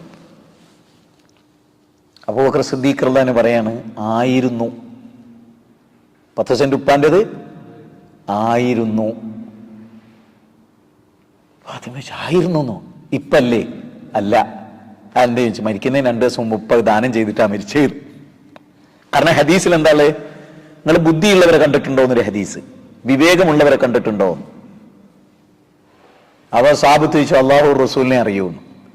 അപ്പൊ പറയണ വിവേകമുള്ളവൻ ആരാണെന്നറിയോ? അവനാന്റെ സ്വത്ത് സ്വർഗത്തിന് വേണ്ടി കംപ്ലീറ്റ് ചെലവഴിച്ച് പോകുന്നവനാണ് വിവേകമുള്ളവനെന്ന്. അല്ലാണ്ട് സ്വന്തം സ്വത്ത് അനന്തരാവകാശികൾക്ക് ഫുള്ള് വിട്ടുകൊടുത്തിട്ട് അവനാണ് നരകം നേടുന്നവനല്ല. നമ്മൾ അധ്വാനിച്ച് മരിക്കണവരെ സ്വത്ത് മുഴുവനും നമ്മളതാ. ബാപ്പ നിങ്ങൾ തന്നെ അങ്ങനെ ഒന്നും ചെയ്യരുത്, അത് ഞങ്ങളത് കൂടിയാ ഓടാ ചെക്കവിടുന്നു. ഞാൻ മരിക്കണവരെ ഇതിന്റെ സ്വത്താ. ഇജ്ജ് അധ്വാനിച്ചിട്ട് കിട്ടിയാലേ, ഞാൻ ചോര നീരാക്കി കിട്ടിയ, ഞാൻ മരിച്ചാൽ നിനക്കുള്ള. മരിക്കണവരെ എന്റേതാ, എന്റെ കടക്കാൻ തീർക്കും. ഇത് ഇന്റെ ഇപ്പ തന്നല്ല, ഞാൻ അധ്വാനിച്ചിട്ടുണ്ടാക്കിയ. എന്റെ കുട്ടിയെ ഇന്റെ മോനാണല്ലോ, ഞാൻ ഇതൊക്കെ അധ്വാനിച്ചുണ്ടാക്കി, ഈ അധ്വാനിച്ചുണ്ടാക്കുക. എന്നുള്ള വഴി ഞാൻ പറഞ്ഞുതരാം, ബാക്കിയുള്ള ഈ ചെയ്യും. അത് നമ്മൾ പറയില്ല. നമ്മൾ വലിയ സ്നേഹമുള്ളവരങ്ങനെ അഭിനയിക്കൂ മക്കളോടെ, എന്നിട്ട് നരകം ഉണ്ടാക്കണത്. ഈ പോയിന്റ് നിങ്ങൾക്ക് മനസ്സിലാവുണ്ടോ? ഈ പോയിന്റ് മനസ്സിലായോ ശരിക്കും? അതുകൊണ്ട് പ്രവാസ ജീവിതത്തിൽ തൊലഞ്ഞു പോകരുത്, ശ്രദ്ധിക്കും എല്ലാവരും.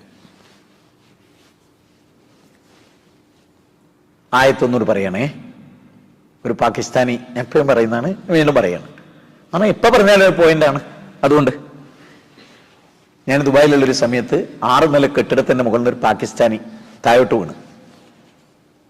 6 നില കെട്ടിടത്തിന് മുകളിൽ താഴോട്ടൊരു പാകിസ്ഥാനി വീണ. ഒരു കാർമല പാകിസ്ഥാനി പറഞ്ഞാല്, ഞാൻ ഇന്ന് പള്ളിയിൽ നിന്ന് ആ സംഭവം ഓർത്താൻ അറിയോ? നമസ്കരിച്ച പള്ളിയിലുണ്ട്, എനിക്കിങ്ങനെ നോക്കേണ്ട ഒരു പാകിസ്ഥാനി. അയാളെ ഐറ്റും വെട്ടി അയാളങ്ങ് എന്റെ മേത്തൊക്കെ കിടന്നാൽ ഞാൻ ഭൂമി താന്നാൻ പോകും, എടുക്കാനൊന്നും ഉണ്ടാവില്ല. പിന്നെ ഏകദേശം ഒരു പിടി മണ്ണിട്ട് വെച്ചാൽ മതിയാവും. അങ്ങനത്തെ ഐറ്റ് വെട്ടിയുള്ള ഇങ്ങനത്തെ ഒരു പാകിസ്ഥാനി 6 നില കെട്ടിടത്തിന് മുകളിൽ താഴോട്ട് വീണ. ആ കാറ് പിന്നെ ഉണ്ടാവുമോ? ആ കാറ് പൊടിഞ്ഞ് അമർന്ന് പോയി. അയാൾക്കൊന്നും പറ്റിയില്ല. അയാൾ എഴുന്നേറ്റെല്ലാം വന്ന് നോക്കിക്കുന്നവർക്ക് മുഴുവനും അപ്പുറത്തെ റോട്ട് പോയി ഒരു പെപ്സി വാങ്ങി കൊടുക്കാൻ തീരുമാനിച്ച്, ഒരു ശുക്ർ ചെയ്യാന്നുള്ളതിൽക്ക് അയാൾ അത്രേ കരുതിയുള്ളൂ. 6 നില കെട്ടിടത്തിന്റെ മുകളിൽ വീണ് മരിക്കാത്ത ആ മനുഷ്യനെ ആ റോഡ് ക്രോസ് ചെയ്യുമ്പോൾ ഒരു കാറ് വന്ന് ഇടിച്ച് തെറിച്ചിട്ട് അപ്പം മരിച്ചു. അപ്പൊ എന്താ അല്ലാഹു ഖുർആനിൽ പറഞ്ഞ, എവിടെ വെച്ച് എപ്പം മരിക്കുന്നു? ലാ യസ്തഖിറൂന സാഅതൻ വലാ യസ്തഖ്ദിമൂൻ. 16-ാം അധ്യായം 61-ാമത്തെ വചന. മരണത്തിന്റെ സമയമായാൽ ഒരു നായിക പിന്തിക്കൂല. സുലൈമാൻ നബിയുടെ രാജ സദസ്സിൽ ഒരു സംഭവം ഉണ്ടായി. എത്ര ആധികാരികമെന്നറിയില്ല, ചരിത്രം ആയതുകൊണ്ട് ബേജാറില്ല, വേറെ അമലുകൾ ചെയ്യുന്ന കാര്യമൊന്നുമല്ല. അപ്പം മലക്കുകളും ജിന്നുകളും ഒക്കെ ഉള്ള സദസ്സാണ്. ആരുടെ സദസ്സ്? മനുഷ്യരും ഒക്കെ ഉള്ള സദസ്സാണ് സുലൈമാൻ നബീന്റെ സദസ്സ്, അതറിയാലോ. അപ്പൊ ആ സദസ്സിൽ ഇരിക്കുമ്പോ അവിടെ ഇരിക്കുന്നൊരു മനുഷ്യനെ ഒരാള് രൂക്ഷമായിട്ട് നോക്കുകയാണ്. വേറൊരാള് രൂക്ഷമായിട്ട് ഇങ്ങനെ നോക്കുമ്പോ ഇയാൾക്ക് ഭയങ്കര ടെൻഷൻ. ഇയാൾ നിന്നെ തന്നെ ഇങ്ങനെ നോക്കിക്കണേന്ന്. അപ്പൊ അയാൾ ചോദിക്കാണ്, നിങ്ങൾ എന്താ എന്നെ മാത്രം ഇങ്ങനെ നോക്കണേ? ഈ നോക്കിയാൽ പറയാണ്, ഞാൻ മലക്കുൽ മൗത്താണ്, മനുഷ്യന്റെ വേഷത്തിൽ വന്നാണ്, അന്റെ റൂഹ് പിടിക്കേണ്ടത് ഒരു ഗുഹയെന്നാണ്, ഇജ്ജ് എന്തിനാ ഇവിടെ ഇരിക്കണേന്ന് നോക്കിയതാണ്. അന്റെ റൂഹ് പിടിക്കാൻ അള്ള എന്നെ ഏൽപ്പിച്ച ഒരു ഗുഹയെന്നാണ്, രാജ സദസ് എന്നല്ലാതെ. ഇത് കേട്ടപാടെ ഇയാൾ ആ സദസ് നിന്ന് ഇറങ്ങി ഇവിടെ ഒരു ഗുഹയെ പോയി ഒളിച്ചു തരുന്നേ. മലക്കുൽ മൗത്ത് അവിടെ പോയിട്ട് റൂഹ് പിടിച്ചിട്ട് പോകുന്നത്.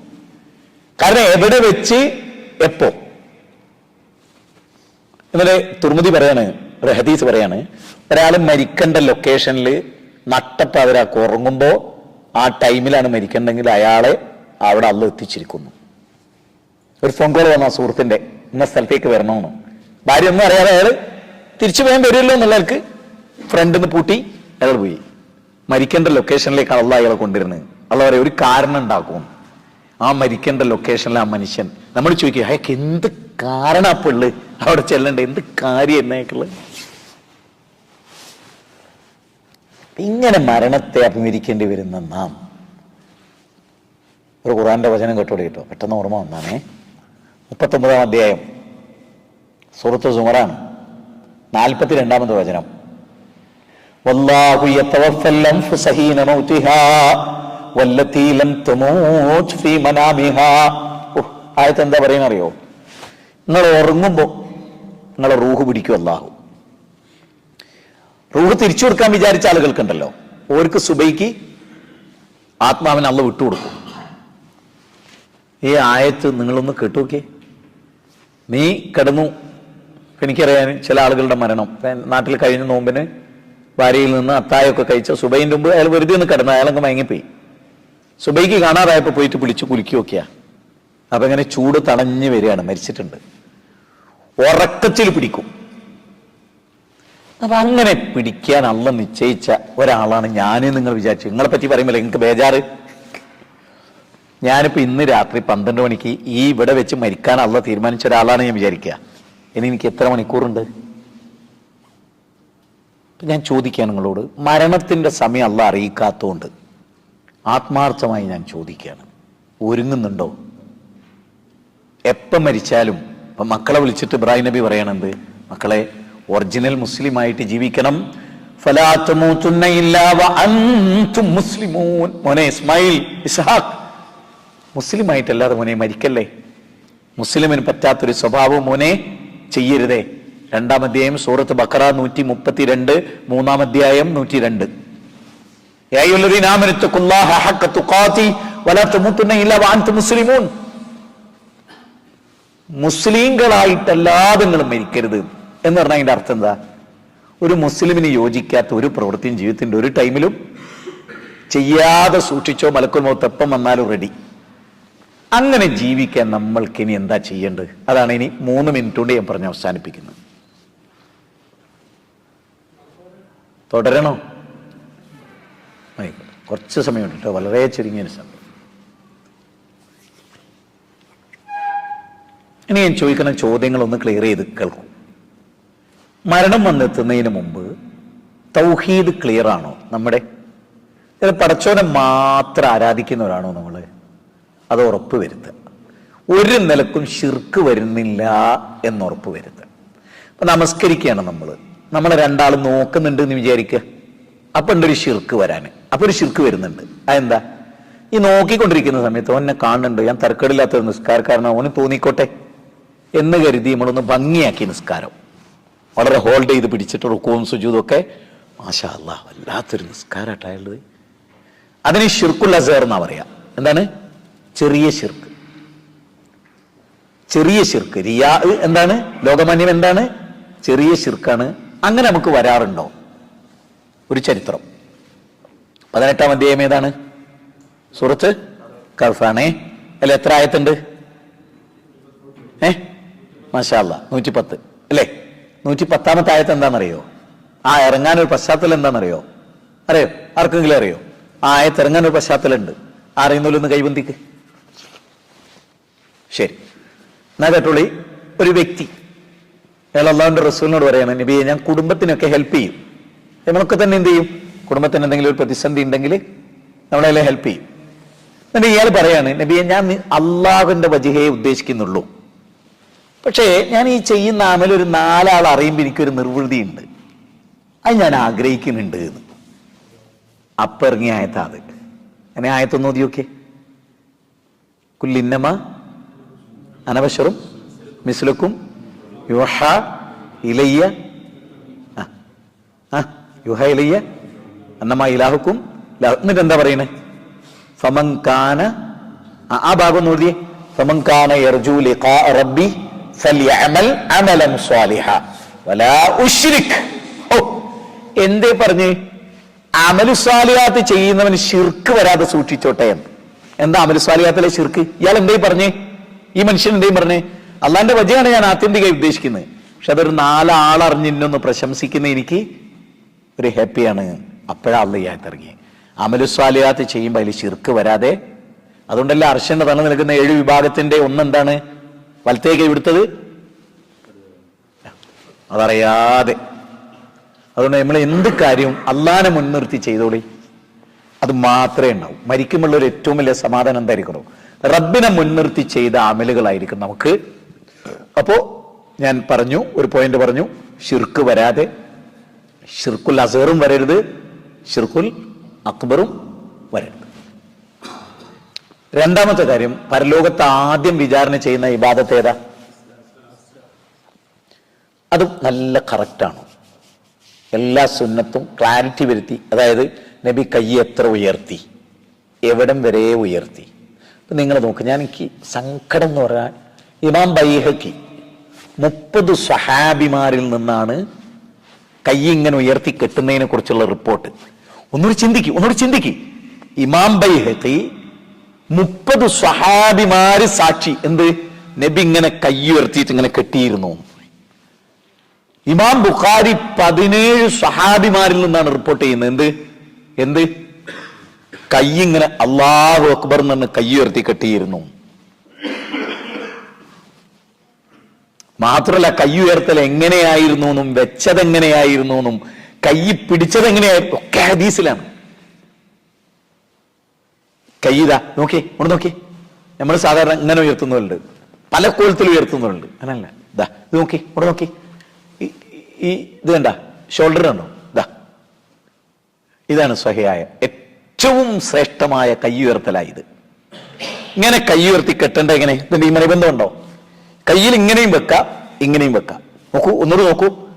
എനിക്ക് ഭയങ്കര ആഗ്രഹമുണ്ട്, ഒരു നിസ്കാരത്തിന്റെ ഒരു പൂർണ്ണത എന്താന്ന് ഈ നാട്ടുകാരെ പഠിപ്പിക്കാൻ കഴിഞ്ഞെങ്കിൽ. ഭയങ്കരമായ ഇങ്ങനെ ഫസല്ലി റബ്ബിക. അതിന്റെ അർത്ഥം എന്താ? നീ നമസ്കരിക്കുക, ബലിയിറക്കുക എന്ന്. അതിന്റെ വേറൊരു അർത്ഥം എന്താ? നമസ്കരിക്കുക, നെഞ്ചത്ത് കൈവെക്കുക. അബുൽ അല മൗദൂദി പോലും അദ്ദേഹത്തിന്റെ പുസ്തകത്തിൽ റിപ്പോർട്ട് ചെയ്തതെന്ന് അറിയോ? അലീബിൻ അബി താലിബ് ഈ ആയത്തിനെ വിവരിക്കുന്ന എങ്ങനെ അറിയങ്ങള്? നീ നമസ്കരിക്കുക, നമസ്കാരത്തിൽ നിന്റെ കൈ നെഞ്ചത്ത് വെക്കുക. എന്ന് പറഞ്ഞാൽ ഈ ഭാഗം, ചെസ്റ്റിന്റെ മുകളിലുള്ള ഭാഗം. നിസ്കരിക്കൂ, കൈ നെഞ്ചത്ത് വെക്കൂ. ഇത്രയും ക്ലാരിറ്റി വരുത്തിയ ഒരു ചർച്ച ലോകത്ത് കിതാബിൽ നടന്നിട്ട് കണ്ടിട്ട് എന്നില്ല. പള്ളിയിലെ ഇമാമിയങ്ങളും ആലിമുകളും കണ്ടിട്ട് എന്നില്ല. അതുകൊണ്ട് അള്ളാഹനെ ഓർത്തിട്ട് ഞാൻ ഒരു കാര്യം പറയട്ടെ. നിങ്ങളൊരാളെ, ഇവിടെ ഇരിക്കുന്നവർക്ക് വേഗം മനസ്സിലാകുന്ന ഒരു ഉദാഹരണം പറയാം. നിങ്ങൾ വീട് നിർമ്മിക്കാനോ ടോയ്ലറ്റ് നിർമ്മിക്കാനോ ഒരാളെ, ഒരു കല്ല് പടുക്കുന്ന ഒരാളെ നിങ്ങൾ ഭംഗിയായിട്ട് ഇഷ്ടിക വെച്ച് നല്ല ഫിനിഷിങ്ങിൽ അയാൾ ആ കെട്ടിടം ഉയർത്തിയാൽ നിങ്ങൾക്കൊരു സംതൃപ്തി വരുന്നുണ്ടോ? നല്ല വർക്കാണുള്ളത്, ഞാൻ നല്ല തൃപ്തനാണ്, സമ്മതിച്ചോ? അതുപോലെ നിങ്ങൾ ഒന്നാമത്തെ സഫിൽ നിന്ന് വളരെ ക്ലാരിറ്റി വരുത്തി അള്ളാന്റെ റസൂൽ പഠിപ്പിച്ച പോലെ ഒരു നിസ്കാരങ്ങൾ ചെയ്യുമ്പോൾ അള്ള പറയുന്ന ഒരു വാചകമുണ്ട്. അതെന്തറിയോ? ആ നിസ്കാരം ക്ലാരിറ്റി വരുത്തിയാണ് ഓനെ കാണുമ്പോൾ അള്ള പരലോകത്ത് പറയുന്ന വാചകം ഖുർആനാ പറയുന്നത്. സലാമുൻ അലൈക്കും തീബത്തുൻ, സൂറത്ത് സുമറില 70 മുതലുള്ള വചനം. അതിന്റെ അർത്ഥം എന്തറിയോ? മാഷാ അല്ലാഹ്, അസാധ്യ നിസ്കാരമായിരുന്നു നിന്റെ നോമ്പ്, നിന്റെ ചിട്ട, എനിക്ക് എത്ര ഇഷ്ടമായിരുന്നു. ആ ആയത്തിലുള്ളതാണ്. എനിക്ക് എത്ര ഇഷ്ടമായിരുന്നു ചങ്ങായി എൻ്റെ ആ ഇബാദത്ത്. ശരി, അങ്ങനെ നിസ്കരിച്ചു എന്ന് ഉറപ്പുള്ള എത്ര പേര് ഇവിടെ ഇരിക്കുന്നുണ്ട്? ഞാനൊരു കാര്യം ചോദിച്ചോട്ടെ, കാലിന്റെ വിരലിൽ ഇങ്ങനെ ആക്കി ഒതു എടുക്കുന്ന എത്ര പേര് ഈ കൂട്ടത്തിലുണ്ട്? ഏറ്റവും ശ്രേഷ്ഠമായ ഒതു അത് കയ്യിനുള്ളു, കാലിനുള്ളു. അറിയാണ്ട് ഇവിടെ വരെ, കയ്യിന്റെ ഇവിടെ വരെ മുട്ടിൽ വെച്ച് അവസാനിക്ക് വന്നിട്ടില്ല. എന്നിട്ട് അള്ളാന്റെ റസൂൽ പറയാണ്, ഹൗദുൽ കൗസറിന് വെള്ളം കുടിക്കാൻ വരുമ്പോൾ ഇവിടെയൊക്കെ തിളങ്ങിയിട്ട് ചെല്ലു വരും. അള്ള പറയും ഒരു ബിദഅത്ത് ചെയ്തോലാണ്, നിസ്കാരമൊക്കെ ഉണ്ടായിരുന്ന ഒരു ബിദഅത്ത് ചെയ്തോലാണ്. അപ്പൊ റസൂല് പൊയ്ക്കോ. അവിടെ ഒരു ഹദീസ് പറയുന്നുണ്ട്. അതെന്താ അറിയോ? നിങ്ങൾ ഉളു എത്ര കയറ്റി കഴുകിയോ എത്ര നീറ്റിൽ കഴുകിയോ ആ ഭാഗമൊക്കെ പ്രകാശിക്കുന്നവരായിട്ടാണ് പരലോകത്ത് വരിക. അപ്പൊ നല്ലൊരു ഉളു ചെയ്യേ, തലയൊക്കെ വളരെ മാന്യമായി തടവൻ. നിസ്കാരത്തിൽ പരമാവധി താഴോട്ട് സുജൂദിന്റെ ഭാഗത്തോട്ട് നോക്കി റുക്കുവിലൊക്കെ ചെന്ന് അവിടെ നിൽക്കണം. ഇത്തിദാല് വന്ന് ഈ പറഞ്ഞാൽ ആ ദിക്ർ പൂർത്തിയാക്കണം. എന്നിട്ട് സുജൂദിൽ റുക്കുവില് ഇത് ക്ലാരിറ്റി വരുത്തിയെന്ന് ഉറപ്പുണ്ടെങ്കിൽ മാഷാ അല്ലാഹ് അന്നത്തെ വിഷയം ധന്യായി. ഇപ്പോ ഇബാദത്ത്. അടുത്തത് കുറച്ച് ദീർഘമായ വിഷയമാണ്, പക്ഷെ ഞാൻ ചുരുക്കുന്നതെന്ന് വെച്ചാൽ നമുക്ക് ഇനി എല്ലാ ദിവസവും ക്ലാസ് ഉണ്ട്. ഇൻഷാ അല്ലാഹ് എല്ലാ ദിവസവും നമുക്ക് പുതിയ വിഷയങ്ങളും പറയാം ഇൻഷാ അല്ലാഹ്, അല്ലാഹു തൗഫീഖ് ചെയ്താൽ. ഒരു ക്ലാസ് പോലും ഉപകാരപ്പെടാതെ പോലെ നിങ്ങൾക്ക് ഉറപ്പുണ്ട്. കാരണം എന്റെ വകയായിട്ട് ഞാൻ ഒന്നും അറിയില്ല. ഒന്ന് ശ്രദ്ധിച്ചുകട്ടെ. 35-ാമത്തെ അധ്യായം ഏതാ ഭാസ്കർ? 35. 34 സബാണ്, 36 യാസീനാണ്. 35 ഏതായിരിക്കും? മാഷാ അല്ലാഹ് ഫാത്തിർ.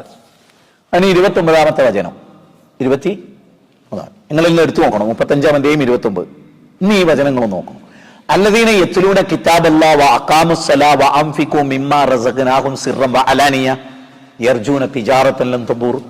ആയത്തിന്റെ അർത്ഥം എന്താ അറിയുന്നത്? ഖുർആൻ നിരന്തരമായി ഓതുക. ഒരാളുടെ സ്വഭാവത്തെ പറ്റി അല്ല പറയുന്നത്. അയാൾ ഖുർആൻ നിരന്തരമായി ഓതും.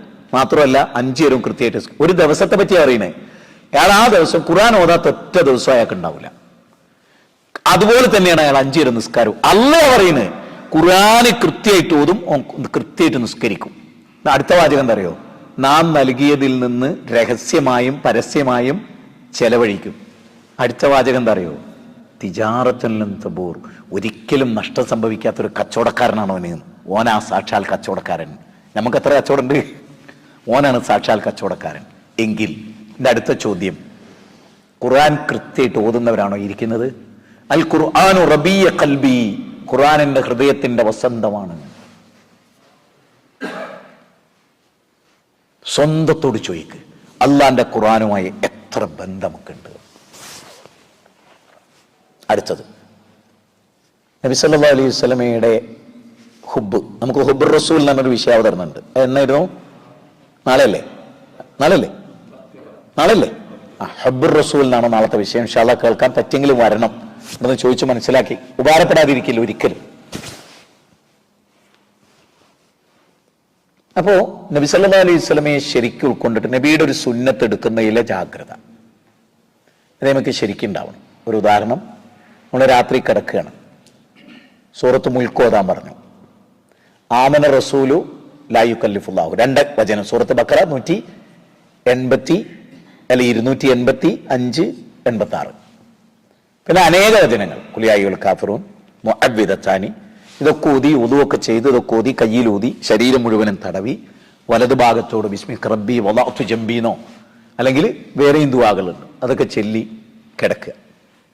അങ്ങനെ സുന്നത്ത് എടുക്കാറുണ്ടോ? എഴുന്നേറ്റു, അൽഹംദുലില്ലാഹി അല്ലദീ അഹ്യാനാ ബഅദ മാ അമാതനാ. കണ്ടോ, നേരത്തെ പറഞ്ഞ ആയത്ത് ഓർമ്മയുണ്ടോ? വല്ലാഹു യതവഫൽ അൻഫുസ ഹീന മൗതിഹാ. ഉറക്കത്തിൽ മരണം. ഇവിടെ എന്താ പറയുന്നത്? അൽഹംദുലില്ലാഹ്, അള്ളാഹുവേ സ്തുതി, മരിച്ചതിന് ശേഷം ജീവിപ്പിച്ച റബ്ബേ നിനക്ക് സ്തുതി. ആ ദിക്ർ ചൊല്ലിക്കഴിഞ്ഞാൽ പിന്നെ ചെല്ലേണ്ട കാര്യം എന്താ? പിന്നെ ചെയ്യേണ്ട കാര്യം എന്താ? ഉറങ്ങി ബെഡെന്ന് കൊണ്ട് എഴുന്നേറ്റ് ഇരിക്കുക. ഡോറിന് മുട്ടിയപ്പോ നിറം ചാടിയിന് മുഖത്ത് 3 വട്ടം തടവുക എന്നുള്ളതാണ്. സാബിത്ത് വെച്ചാൽ എന്തിനാ നബി? ഉറക്കിന്റെ ചടപ്പ് മാറ്റാനാണ്. കണ്ണിലുള്ള ഉറക്കിന്റെ ചടപ്പ് മാറ്റാൻ ആ സുന്നത്ത് നമ്മൾ ചെയ്തിട്ടുണ്ടോ? അതുപോലെ നമ്മുടെ ടോയ്ലറ്റിൽ ബക്കറ്റിൽ വെള്ളം ഉണ്ടാവും. റസൂൽ പറയാം, ടോയ്ലറ്റിൽ നിങ്ങൾ പ്രവേശിച്ചു, ആ ബക്കറ്റിൽ നേരൊക്കെ വെള്ളം കൈയിടരുത് എന്ന്. നിങ്ങളുടെ കൈകൾ രാവിലെ എവിടേക്ക് രാത്രി എവിടേക്കാണ് മാന്തിയതെന്നും പ്രാപ്പാർത്തതെന്നും നിങ്ങൾക്കറിയില്ല. അതുകൊണ്ട് ആ ബക്കറ്റ് ചരിച്ചിട്ട് കൈ കഴുകിയതിന് ശേഷം നിങ്ങൾക്ക് ബക്കറ്റിൽ എന്ത് ചെയ്യാം? കൈയിടാം. ഇത്ര സൂക്ഷിച്ചിട്ടുണ്ടോ? ഉണ്ടോ? വേണ്ട. നമ്മൾ ഫ്രൂട്ട് എടുക്കുകയാണ്, വെറൈറ്റി ഫ്രൂട്ടുകളുണ്ട്. നമുക്ക് 1, 3, 5, 7 ഇങ്ങനെ നമ്മൾ ചെയ്യാറുണ്ടോ? അപ്പോ 2 ചപ്പാത്തി വെച്ചാൽ 3 കഴിക്കണം. അങ്ങനെ ചെയ്തിട്ടുണ്ടോ? ഒറ്റയിൽ അവസാനിപ്പിക്കുക, തിന്നുന്നത് എന്തും. ചോറിന്റെ അരിമണിയൊന്നും എണ്ണാൻ പറ്റൂല, അതല്ല ഈ പറയുന്നത്. അങ്ങനെ ചില സംഗതികൾ അത് നിങ്ങൾക്കറിയാം, അതല്ല ഞാൻ ഉദ്ദേശിക്കുന്നതെന്നും നിങ്ങൾക്കറിയാം. ഈത്തപ്പഴുണ്ട് 3 കൂലിയാണ്. റസൂല് ചെയ്തതൊക്കെയും ചെയ്യാം. കൈനകം വെട്ടി ഒതുക്കുക, മീശ വെട്ടി ഒതുക്കുക, നരാണിന്റെ താഴെ തുണി പോകാതിരിക്കാൻ ശ്രദ്ധിക്കുക. നിങ്ങളോട് പറഞ്ഞ വേറെ ആളുകളൊന്നും നിങ്ങളോട് പറയില്ല. അന്താരാഷ്ട്ര കാര്യങ്ങൾ പറയുന്ന സംഘടനകളാണ് കേരളത്തിലൊക്കെ ഉള്ളത്. ഒരു ദീനും അറിയില്ല.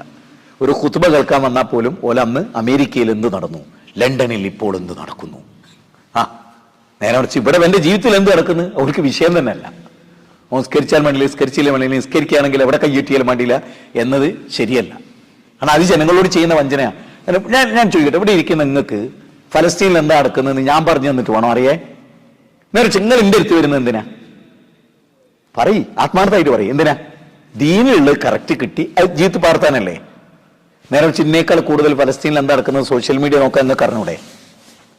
പക്ഷെ ബുഖാരിയിൽ എന്താ ഉള്ളതെന്ന് എന്നറിയോ? മുസ്ലിമിൽ എന്താ ഉള്ളത്? ആ പണ്ഡിതന്മാർ ആ പണിയെടുക്കണില്ല.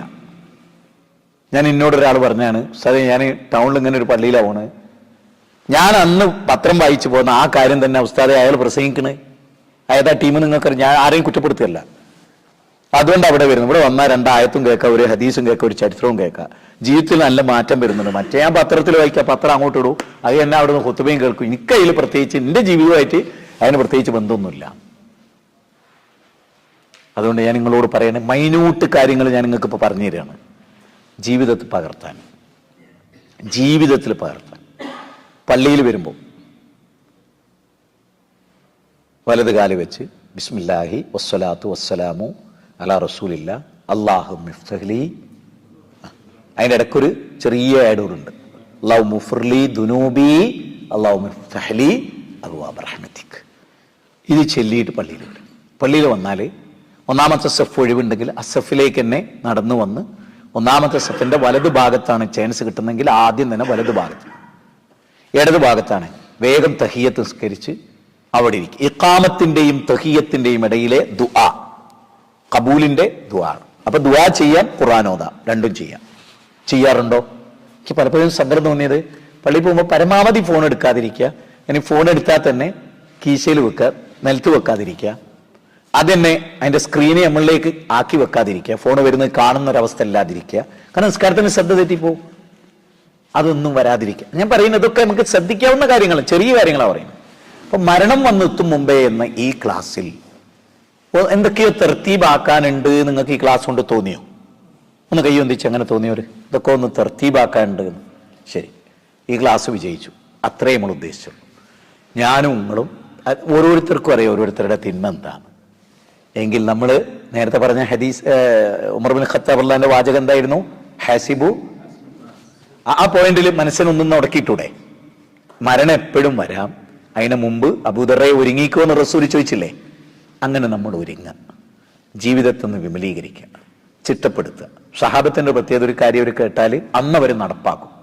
ഒറ്റ സംഭവം പറയാം. അബ്ദുല്ലാഹി ഇബ്നു മസ്ഊദ് പറയാണ്, റളിയല്ലാഹു തആല പറയാണ്, 10 ആയത്ത് ഇറങ്ങിയാൽ ഞങ്ങൾ എന്തോ ഒരു ആർത്തിയായിരുന്നു ഞങ്ങൾക്ക്. അബ്ദുല്ലാഹി ഇബ്നു മസ്ഊദ് പറയാണ്, ഞങ്ങൾ ആ 10 ആയത്ത്, അവർ പറയുന്ന പോയിന്റ് തന്നെ എങ്ങനെയാണ്, മഗ്‌രിബിനാണ് ഈ 10 ആയത്ത് ഇറങ്ങിയെങ്കിൽ സുബഹി ആവുമ്പോഴേക്ക് ഈ 10 ആയത്ത് ഞങ്ങൾ പഠിക്കും. എങ്ങനെ?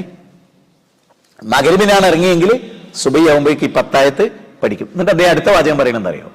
ഈ 10 ആയത്തിൽ 5 എണ്ണം ഹറാമാക്കിയിട്ടുണ്ടാവും, എന്നേ ചെയ്യരുത് എന്നായിരിക്കും ഉണ്ടാവുക. അത് കംപ്ലീറ്റ് ഞങ്ങൾ ഡിലീറ്റ് ചെയ്തു. ഇന്ന ഖൈറാത്ത് ആഡ് ചെയ്യണം എന്നായിരിക്കും ഉണ്ടാവുക, അത് ഞങ്ങൾ ആഡ് ചെയ്യും. എന്നിട്ട് ഞങ്ങൾ 11ാമത്തെ ഒരായത്ത്, അല്ല പിന്നെ ഇതിങ്ങനെ നോക്കിപ്പോന്നില്ല, എന്താ അർത്ഥം? ഇതിന്റെ കണ്ടന്റ് എന്താണെന്നൊന്നും അറിയില്ല, പിന്നെ എന്തിനത്? ഇത് നമ്മൾ നടപ്പാക്കുക. അവസാനിപ്പിക്കുകയാണ്. ഞാൻ നിങ്ങളോട് ആവശ്യപ്പെടുകയാണ്, നിങ്ങൾ ദുആയിൽ എന്നെ ഉൾപ്പെടുത്തണം. ഒരുപാട് പ്രതിസന്ധികൾ ശാരീരികമായി ഉണ്ട്, അതുകൊണ്ട് നിങ്ങൾ ദുആ ചെയ്യണം. 1, 2 കണ്ണിൻ്റെ കാഴ്ച ഇടയ്ക്ക് പൂർണ്ണമായിട്ട് നഷ്ടപ്പെടും. 8 തവണ ആക്സിഡന്റ് പറ്റി, കഴിഞ്ഞതിന് ആക്സിഡന്റ് പറ്റി 2 ലക്ഷം റുപ്യാണ് കാറ് നന്നാക്കാൻ മുടക്കി. കാഴ്ച നഷ്ടപ്പെട്ടു പോയി ഷുഗർ കൊണ്ട്. ഒരു 10-12 മണിക്കൂർ കാഴ്ച ഉണ്ടാവില്ല. അല്ല, ഈ ചെവി ഇതില്ല, ഈ ചെവിയേ ഉള്ളൂ, അതിന് 50% ഉള്ളൂ. അതുപോലെ പാൻക്രിയാസ് പ്രവർത്തിക്കുന്നില്ല. അപ്പം ഇങ്ങനെയുള്ള കുറേ പ്രശ്നങ്ങൾ. ഇത് നിങ്ങളോട് പറയുന്നതെന്ന് വെച്ചാൽ മോഹം കൊണ്ടാണ് ജീവിക്കാൻ. എന്തിന്? പരമാവധി ദീന് പറയാനുള്ള മോഹം കൊണ്ട്. എന്നൊക്കെ എനിക്ക് ഒരു 100 കൊല്ലം അള്ളാഹ് ആയുസ് തന്നാൽ അത്രയും ശിർക്കാണ് ഈ സമൂഹത്തിൽ. ഗ്രൂപ്പുകളിലൊക്കെ നടക്കുന്ന ശിർക്കിന്റെ ചർച്ച കേൾക്കുമ്പോൾ ആയുസ് കിട്ടണം. അപ്പം അതുകൊണ്ട് നിങ്ങൾ ദുആയിൽ കുറച്ച് ദിവസമെങ്കിലും, പിന്നെ മറക്കും, പിന്നെ നമ്മൾ സ്വാഭാവികതയിലേക്ക് വരും. ഞാൻ നിങ്ങളെ ഓർക്കും, ഞാനും മറക്കും. പക്ഷെ എന്നാലും ഓർമ്മ വരുമ്പോൾ ഒക്കെ നിങ്ങൾ നിങ്ങളുടെ ദുആയിൽ പടച്ചോനെ ബാലുശ്ശേരിക്ക് ആരോഗ്യം നൽകണേ, ദീർഘായുസ് നൽകണേ, ദീന് പറയാനുള്ള കഴിവ് നൽകണേ, ആരെയും വഞ്ചിക്കുന്ന ഒരു ഉസ്താദ് അദ്ദേഹം ആകരുതേ, ഹറാമപ്പെട്ടു പോകുന്ന ഒരാൾ അദ്ദേഹം ആകരുതേ എന്നൊക്കെ നിങ്ങൾ ദുആ ചെയ്യുക. ഇൻഷാ അല്ലാഹ് ഇനി നമുക്ക് ചൊവ്വ, ബുധൻ, വ്യാഴം, വെള്ളി, അതിൽ വ്യാഴവും വെള്ളിയും വളരെ കുറച്ച് ഗ്രാൻഡായിട്ടുള്ള നമ്മുടെ പ്രോഗ്രാമാണ്. അതിൽ വെള്ളിയാഴ്ചത്തെ പ്രോഗ്രാം ഹൈന്ദവ പ്രതിനിധി ഉണ്ടാവും, ഒരു പള്ളിയിൽ അച്ഛൻ ഉണ്ടാവും, ഒരു സന്യാസി ഉണ്ടാവും, ഞാനും ഉണ്ടാവും. അപ്പം നിങ്ങൾക്കൊക്കെ പരിചയത്തിലുള്ള നിങ്ങളെ നോൺ മുസ്ലിങ്ങളായിട്ടുള്ള സുഹൃത്തുക്കളെയൊക്കെ ആ പ്രോഗ്രാമിൽ കൊണ്ടുവരാൻ വേണ്ടി നിങ്ങൾ നിയ്യത്ത് വെക്കുക. അലി നീ കാരണം ഒരാൾ ഹിദായത്തിലായാൽ ഈ ലോകം മുഴുവനും. അപ്പോൾ ഒരാളെങ്കിലും ഞാൻ എൻ്റെ കൂട്ടുകാരനായിട്ട് എത്തിക്കുന്ന ഓരോരുത്തരും തീരുമാനിക്കുക ഇവിടെ ഇരിക്കുന്ന ആ പ്രോഗ്രാമിൽ. അപ്പം ആ കാര്യത്തെ പറഞ്ഞുകൊണ്ട് ഞാനിവിടെ വൈൻഡപ്പ് ചെയ്യുന്നു. ദീർഘിച്ചെങ്കിൽ ക്ഷമിക്കുക. അങ്ങനെ ആംഗ്യം കാണിച്ചപ്പോൾ കുറച്ചുകൂടി പറഞ്ഞോളിന്ന് ആംഗ്യം കാണിച്ചപ്പോൾ ഞാൻ പറഞ്ഞതിനേക്കാൾ കുറച്ചുകൂടി മുന്നോട്ട് പോയതാണ്. അള്ളാഹു ഖൈറ് നൽകട്ടെ. എല്ലാവിധ ചിന്മകളിലും അള്ളാഹു നമ്മെ കാത്തുരക്ഷിക്കട്ടെ. മരണത്തെക്കുറിച്ച് ഓർത്തുകൊണ്ട് ജീവിതത്തെ ശുദ്ധീകരിക്കുന്ന നല്ല മനുഷ്യന്മാരിൽ അള്ളാഹു നമ്മെ ഉൾപ്പെടുത്തട്ടെ. ഒരുപാട് പ്രാരാബ്ദങ്ങൾ അനുഭവിക്കുന്ന ഈ സദസ്സിലുണ്ടെന്ന് എനിക്കറിയാം. അവരുടെ സാമ്പത്തിക പ്രതിസന്ധി, അതാണ് അവരനുഭവിക്കുന്ന ഏറ്റവും വലിയ പ്രതിസന്ധി. അള്ളാഹു അവർക്ക് അത് ദൂരീകരിച്ചു കൊടുക്കട്ടെ. അള്ളാഹു ഔന്നിത്യമുടയവനാണ്. അള്ളാഹുവിൻ്റെ ഖജനാവ് കാലിയാവൂല. അള്ളാഹു ഒരു വഴി കാണിച്ചാൽ തീരാവുന്നതേ ഉള്ളൂ നമ്മുടെ പ്രശ്നം. അള്ളാഹു നമ്മളോട് ഔദാര്യം കാണിക്കുമാറ് നല്ല സ്വഭാവത്തിൻ്റെ ഉടമകളായി തീരാൻ നമുക്ക് സാധിക്കുമാറാകട്ടെ. എല്ലാ കടബാധ്യതകളും തീർത്ത് സന്തോഷത്തോടുകൂടി മരിക്കാൻ കഴിയുന്നവരുടെ കൂട്ടത്തിൽ അള്ളാഹു നമ്മെ വിളിച്ചേർക്കട്ടെ. രോഗം കൊണ്ട് പൊറുതിമുട്ടുന്ന ഒരുപാട് ആൾ നമ്മുടെ കുടുംബത്തിലും നമ്മളിലും ഉണ്ട്. അവർക്കൊക്കെ അള്ളാഹു ശിഫ നൽകുമാറാകട്ടെ. അള്ളാഹു എല്ലാവർക്കും വെളിച്ചം നൽകട്ടെ, ഹിദായത്തിൽ ഉറപ്പിച്ചു നിർത്തട്ടെ. ഈ പറഞ്ഞ കാര്യങ്ങളിൽ ഏറ്റവും ശ്രദ്ധിക്കുന്ന മുത്തക്കികളിൽ അള്ളാഹു നമ്മെ ഉൾച്ചേർത്ത് അനുഗ്രഹിക്കുമാറാകട്ടെ. റബ്ബന തഖബ്ബൽ മിന്നാ ഇന്നക അൻതസ് സമീഉൽ അലീം വതുബ് അലൈനാ ഇന്നക അൻതത് തവ്വാബുർ റഹീം. റബ്ബന ഇഗ്ഫിർ ലനാ വലിഇഖ്വാനിന الذين سبقونا بالإيمان ولا تجعل في قلوبنا غلا للذين آمنوا ربنا إنك رؤوف رحيم. ربنا آتنا في الدنيا حسنة وفي الآخرة حسنة وقنا عذاب النار. وصلى الله وسلم على نبينا محمد وآله وصحبه أجمعين والحمد لله رب العالمين. السلام عليكم ورحمة الله وبركاته.